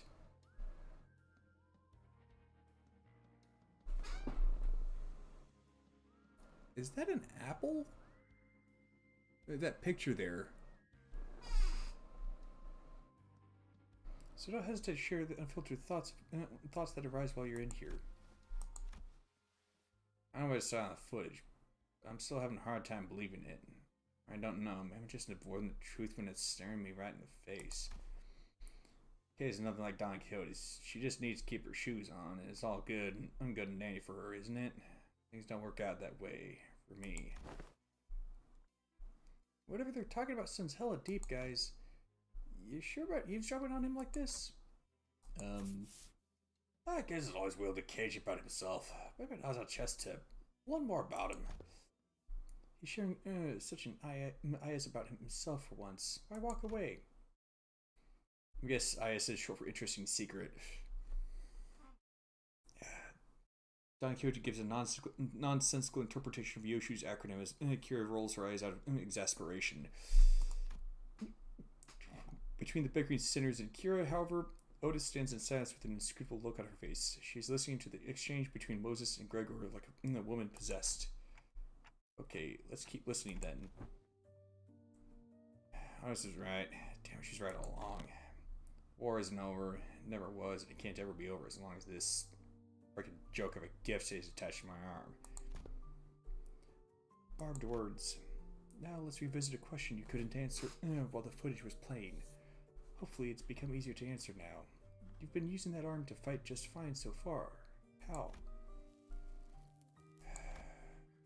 I don't mind fighting hostiles or enemies. I'm not the kind of person who worries about people trying to kill me. But killing my comrades, that changes things, doesn't it? Can't even control it. It's not like a new demon brace for it. It's unstoppable. Like at a time bomb kind of to unleash a disease you never know when its symptoms will set off. Even Heathcliff was always the first to step up when people began to spiral into self-hatred. stood in conflicted silence, his lips drawing a hard, straight line. Besides, Gregor wasn't wrong in that, at present, there wasn't any way to stop his transformation should it occur again. We've still got a good chunk of the journey left, and eventually we'll have to... No matter what looks in the past of us sinners, even if they have killed hundreds, thousands, no, tens of thousands of innocent people, will you still embrace them? We'll eventually have to confront an even darker, bleaker truth of the war. Can I really trust Gregor not to crumble under that inevitable pressure? I see, you're afraid you'll end up hurting us. Well, that's... At first I thought I couldn't give a hoot whether or not he accidentally murdered some of you. It's a bit saddening to hear that. You know how it is, Honglu. The bus team didn't exactly get off into a rocky good start. Through our journey, I began to think of you all as my comrades. And I was okay with that because I had too much faith in my own weakness. When I realized I had grown so weak that I couldn't even take down some backstreets thug with this arm, I was relieved. Imagine that, the same arm, my arm, one that stabbed the heart out of countless people during the smoke war. And I'll be honest, when that Hohenheim fellow said I was an exception, that alone made me hope. Exception, potential of being harmless, weaker than even a non-combative like you saying, made me hope for a life that didn't sound so bad. We all know how that went though, don't we? Blew up in the worst possible way. And after all that, I just couldn't bring myself to fight again. No longer know when this people will eat me up again. Because I'm constantly afraid of this dang gift manifesting again. Same fear you've carried all this time. How did you endure it before? Badly. Barely. Holding on to the idea that the living's got to live on and nothing else. This really brings me back years. Memories are so clear that it's like they all happened yesterday. At best, you kick me off the bus before push comes to... That can't be the answer, Gregor. You can walk away, but the danger of our journey won't leave with you. Dante said that Dante and the rest of us will still be facing an endless repeat of peril. And it's not like leaving the bus will bring peace to your heart. Our deaths can be reversed should an accident occur, even if it comes at the cost of Dante's suffering. The same can't be said for most people in the city. That's something I never expected to hear from you. I guess you're right. If we're seeing this through to any kind of end, this would be the place to do so. Not many places in the city have some warmth to them like this one does. Or this consultation thing's pretty embarrassing. I mean, it's not like I was forced to go through something as traumatizing as yours, Honglu. Truth be told, I'm not some special case. Everyone who participated in that war must have gone through more or less the same experience. This Moses, Otis, even Melancina, that piece of work. Can't attach a number to our misfortunes as if there's something to be measured. When I fled from my past, I tried my hardest to avert my eyes from it. But you, Gregor, you're not like me. A few steps that distance you from the past, you come to a pause to spare a look toward the path you had walked. All those years I let slip by, all those that slipped you by are dotted with fathoms of suffering that are both ineffable and beyond measure. Different experiences, different pain. So if there's one thing common to everyone, it's that trauma leaves after effects that linger for a long time. What are yours? I dislike loud noises and people who talk too much. They sound too much like the cacophony of the war, like screaming comrades who resented me even as they lay dying. Wounds that left in my heart, and bled me dry. I thought you were fond of Miss Ezra, Miss Moses. I've talked too much.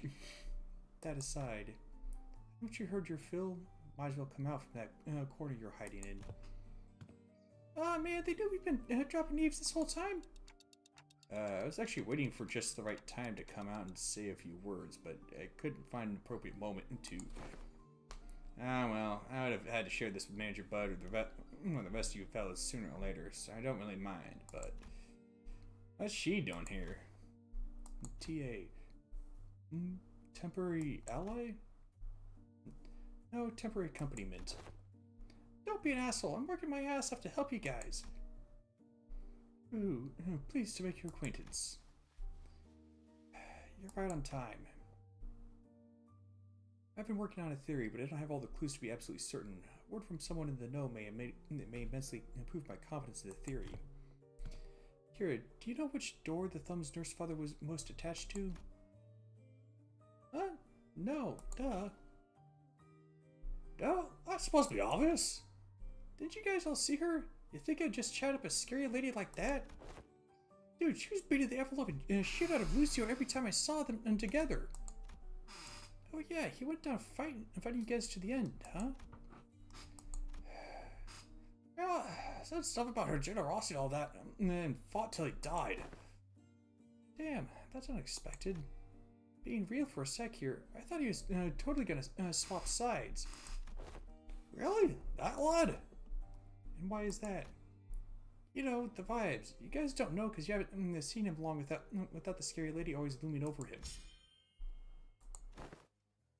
What's up? Gonna stab her right in the spine? You. Look, I think you might be training wrong because, like, you're not improving as much as you should from all that grind. Let me show you what I learned about sword swings from this comic book. It's not how my master has instructed me. Textbook cannot be permitted to have even a single deviation if it means to repay the debt it owes her. Why are you so obsessed with all that crap anyway? You don't even like that old lady. But not so different from me in that regard, are you? Bro, what the heck are you talking about? I love my papa. Seriously, I thought things were gonna crash and burn before Yoshihide even came home. Suppose Textbook and I had that in common. If this one doesn't know, let me redirect that question toward you, Sinner Ryoshu. Hopefully this touches upon one of your more intact memories. Do you know which of these doors the Thumb Nurse Father showed particular attachment to? Or the door she used most often? Why ask me? Fine, yes, I do remember. WD clocks helped to piece it back together. It's that one. The door with metal pieces dangling from it. Ooh. You mean the one that looks like the door to a bank vault? Holy shit. I almost died out there. Son of a bitch, freaking fly. Those G-Corp bastards even drag these gross pests from. Mom, are you okay? Do I look okay to you, Ticket? No, not really. I'm fine. You know I don't break easily. Should have been there to see me tear the head off that G-Corp vermin. And that G-Corp vermin, Ticket. But Mom, your leg's bleeding a lot. Here comes another mission. Boy, they really do shit without. They really can't do shit without me, huh? So much for a break. The hell is this? Bandages for you. This kid's serious. They got truckloads of expensive treatments on the ready to patch me up the moment I get back to the field. Well, okay, never mind that. Hey, this works. Mom, sit tight and don't start any trouble. I'll teach you some sword techniques once I'm back. Must have been her using the smoke war. Yeah, fighting the war took a lot out of her and left her perpetually exhausted. But she marched every battle with a smile. Stopped drinking, stopped beating me too. Like a blissful idiot who forgot that she was still neck deep in the inescapable pit called the House of Spiders. Well, the ironic peace didn't last. Sometime after the war ended, someone she called the consigliere the Thumb visited the House of Spiders as a tutor. And that's when she went right back to drinking herself into a shit-faced stupor day after day. The beatings returned, and so did the edge in her profanities. It's pathetic. Hold on. Why though? Sure, I was on the losing side. Wasn't Valencina on the winning side? War hero at that? Ever heard of the regulation that prevents Smoke Warp participants from moving into I-Corp and K-Corp nests? common thread between these post-war rules is that they make the lives of veterans difficult. Dubious rules that don't discriminate between winners and losers. I see. Must have been things going on behind the scenes there, too. What?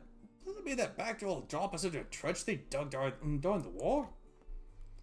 Yes, and Gregor will be the one to open it. Wait, me? Yes, others can do it for you. But what would be the point? You're sure this will just end up giving him more nightmares? I don't see how this helps him in any way. We do not have any means to treat whatever it is that slumbers within his arm. However, I would surmise that the underlying cause of this sudden transformation wasn't the arm itself. Then, what? It's trauma. His arm took control after his psyche was crushed by the weight of the unspeakable memories coming back to haunt him. It's not because the arm went berserk that he started reliving his painful past. It's the other way around. Isn't that so? If you can come to understand that the war is really over, that what others say, no matter how closely they echo the past, is not necessarily aimed at you, then you may be able to loosen your grip on the fear and anxiety that your arm could metamorphose at any moment. While her suggestion may seem blunt, it is one of the basic treatment principles of M-Corp's psychotherapy centers. Fine, then guess I'll open it up. Gregor walked up to the door, grabbed its handle, then paused, taking slow, deep breaths. With one arm, he gently opened the door. Why are you running? You should be taking the lead on the front lines with our G-Corp banner held high. I don't want to die. It's nice to have a place to go back to. Oh, right. Happy 15th birthday.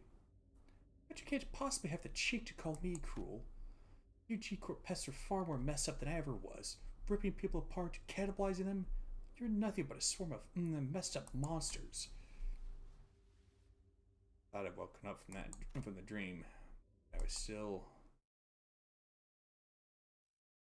I'm not gonna have to fight the Roach Emperor again, am I?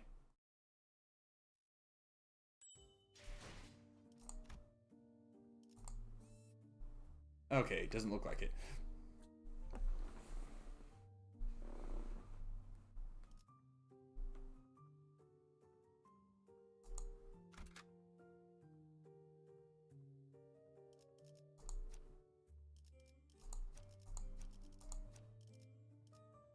사냥감을 찾은 건가?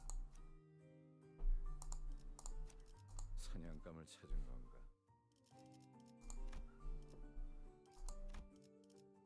Maximize! Maximize what? The profit. 이 떨림. 파시아도. 죽음께 시원의 일. 나를 점 내 작품 또 보고 싶었나 봐. 이거 참 설레는구려.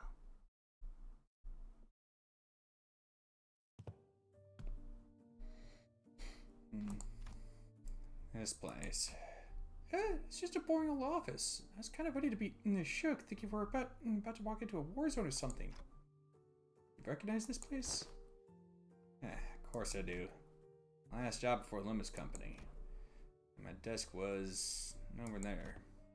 Here's a tip, fellas. When you're working in an office like this, always get a corner desk facing the wall if you can help it. Lets you hide from the boss man. Out of sight, out of mind, you know. You do whatever you want that way. Work, chill, or even freak out in terror at the slightest sound of metal clinking. Nobody will catch you. Nobody will think you're bothered to other people. Gregor grins, a bitter, mocking smile directed at himself. The only downside of this desk arrangement being people walking up behind me get to my attention. No, people walking behind me to get my attention. I just had to holler, "Hey, vet hire!" and I'd scuttle right up to them, but others can't do that. Whenever people walked up to me from behind, I'd get afraid that it might cause an accident. Vet hire must be in the post-war veteran special employment. Right, but I couldn't possibly complain. I've gotten that job without it, you know. Not anyone was lucky enough to be considered for that. I was better off than most. Gregor? Head manager Ted? Gregor whipped around his hand instinctively, leaping to his other arm. his hand instinctively leaping to his other arm. There's an unfamiliar man in a clean suit standing behind us. It really is you, Gregor. And I see some new faces with you. Oh, wait. Oh, you folks must be the accountant that... must be the account the guys on the other team asked us to leave the meeting room open for. Landed a new job, huh? I see you've got a new employee card right there. Well, so, how have you been doing? Me? Same old, same old. Well enough. It's not like I've got anywhere else to go, right? I'm not surprised you found new work so soon. You're always a dependable guy. Is the pay good? How's life, man? Oh yeah, you're gonna sell that commemorative coin? Some kind of medal, right? You got paid good money for that. Look at me asking how's life to a fellow citizen. Can't imagine anybody would have anything good to say to that, huh? Moving on. I hope no one's hounding you with vet hire shit over there. No. There's none of that here. Hey, that's good to hear, man. Glad you don't have to deal with that dang jackass of an exec VP messing with you like he was a war veteran himself. You know how many years I had to hear that geezer bragging about how he profiteered from the war, pulling himself up by his bootstraps, about how in every peril is an opportunity waiting to be found. Blah blah blah. I'm preaching to the choir, aren't I? That guy, huh? Is he still taking his sauna breaks during work hours? What do you think? His seat misses his ass every day. Oh, and get this. Remember how I used to call you special employment fellas Nepo Force? A few days ago his name showed up in the HR report. Guess what it said? Turns out he was lining his pockets with kickbacks when he were choosing the fixer office for a partnership project. There's about to be a vacancy in the office real soon. Really? Isn't he, an actual Nepo?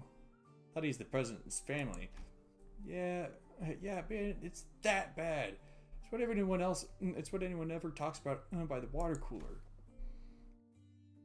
If there's anything I learned here, it's that people obsessed with back in my days are all kind of like him. I hate how their glory days are behind them. Kind of like a distraction from how pathetic they are now. And hey, Backstreet's kid like myself don't have glory days to look back on and yearn for, right? I look back, it's all doom and gloom, If you ever hit rock bottom, you also know the only way left to go is up. You said something like that before, yeah?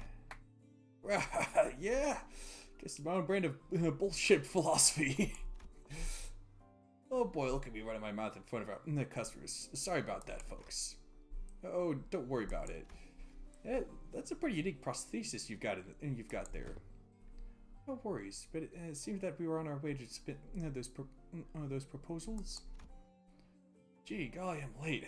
Thank you for snapping me out of it. I'm gonna get one heck of a scolding.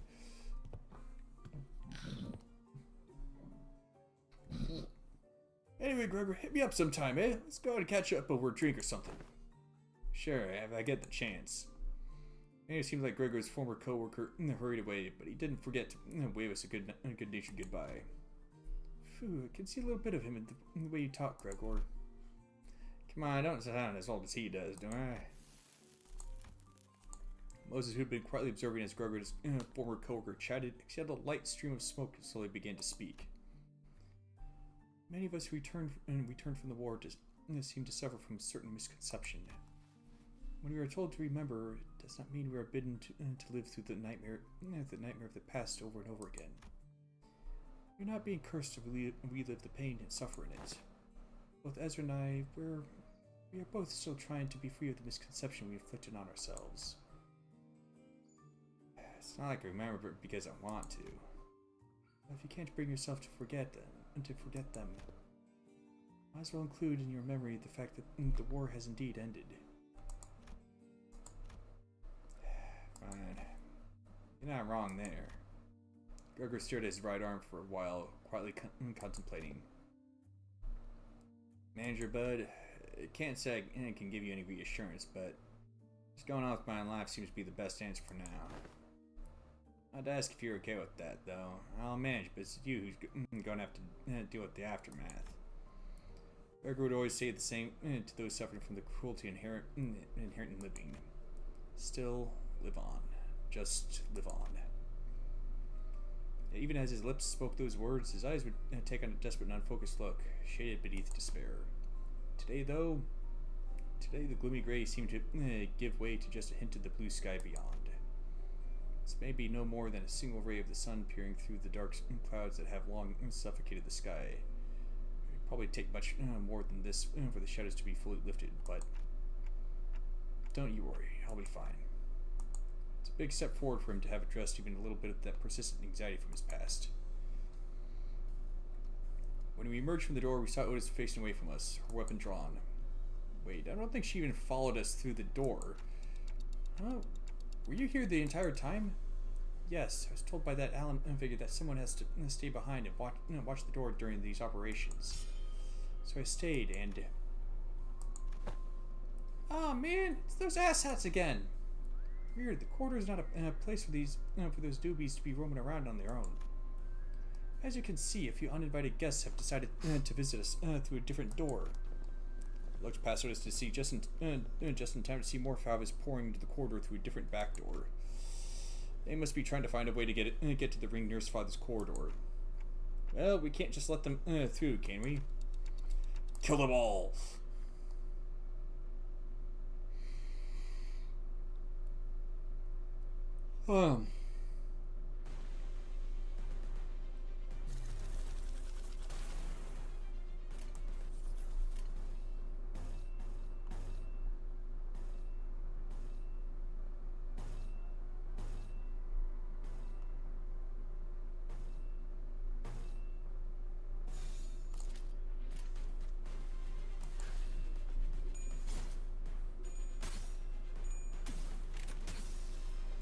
태어난 곳으로 돌아가라. 아이씨, 짜증나게.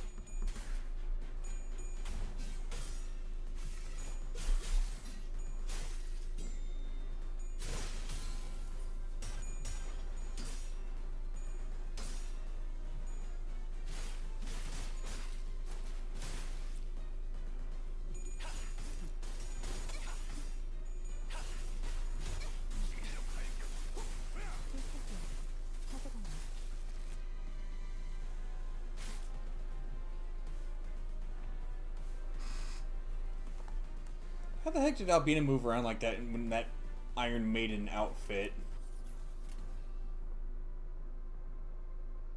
She was pretty crazy. Crazy? I was crazy once.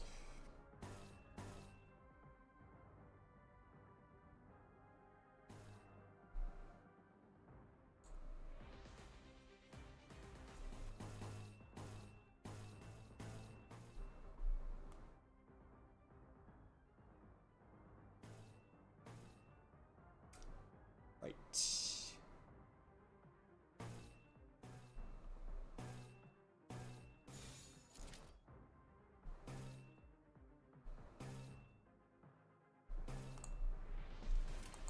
파고들 시간이다.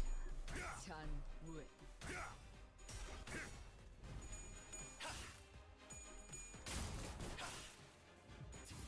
You'll feel a little pinch. 24개의 늑골이 자아내는 티비아의 멜로디가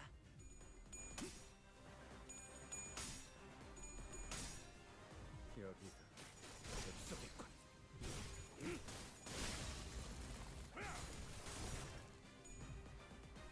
아이씨, 짜증나게.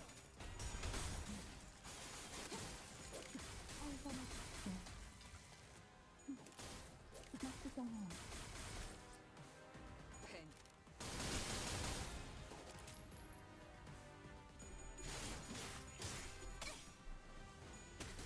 Get him, Kira. 이 정도쯤은 예술적이네요.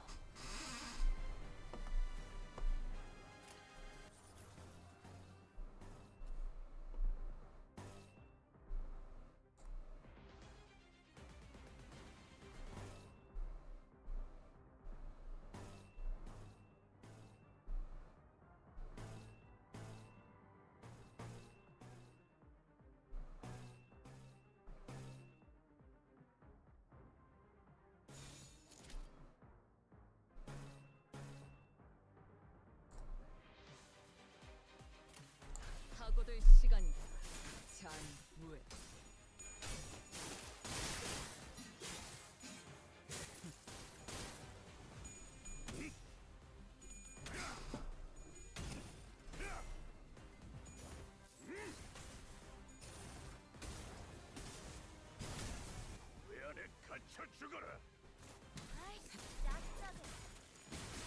Ooh. 살고자 하는 모든 것들과 함께 무덤으로 돌아가라.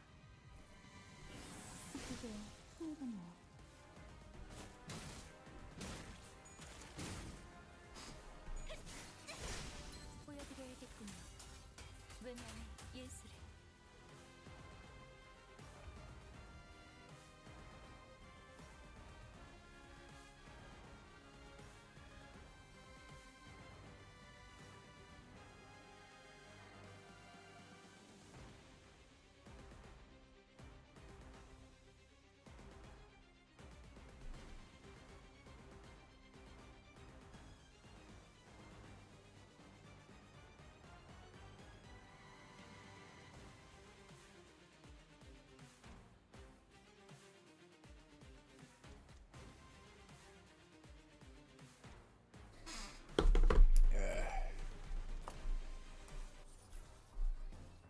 Hmm.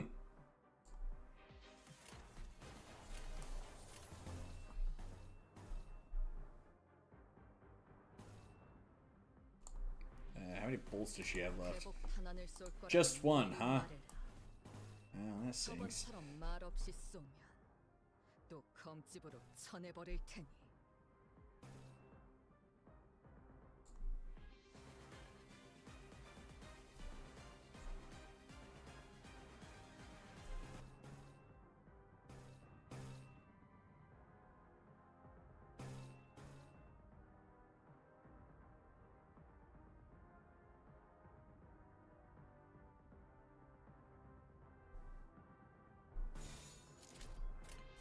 겁나.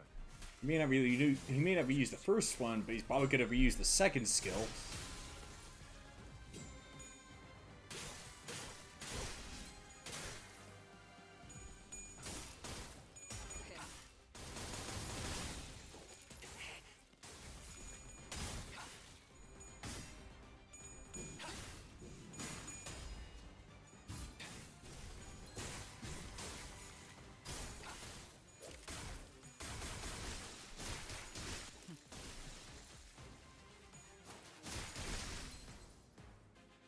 Okay, so he did reuse it both times. 하나를 찔렀을 뿐. Well, he's toast. 목을 내놓고 있도록.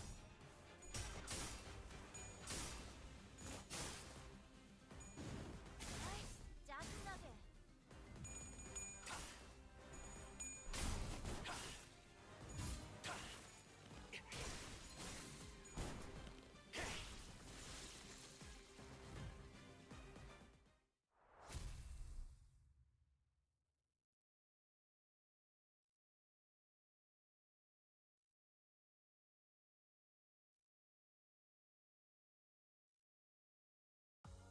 모처럼 괜찮은 예술을 보나 했더니 벌써 목, 애를 전부 채웠군. 방지할 사고도 해야 할 뒤처리도 없나. 돌아가지.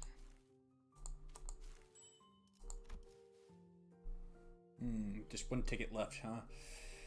Dang.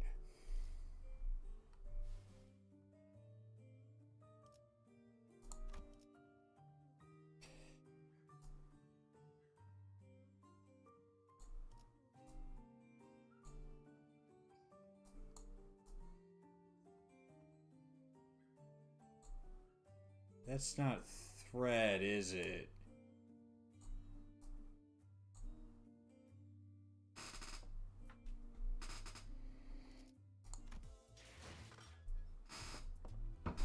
Yeah, with how late it's getting, to go call it here.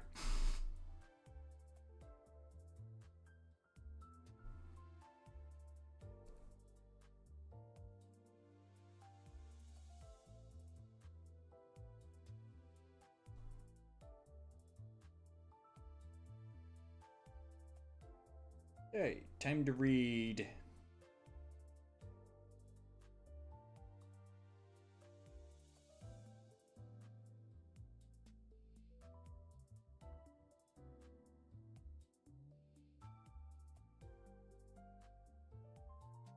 I don't know what she's streaming, but it looks like Dearly You was streaming Doki Doki Literature Club. I had to check out what the deal with that is. But in any case, folks, thank you for watching, and peace be with you this day and always. Take care.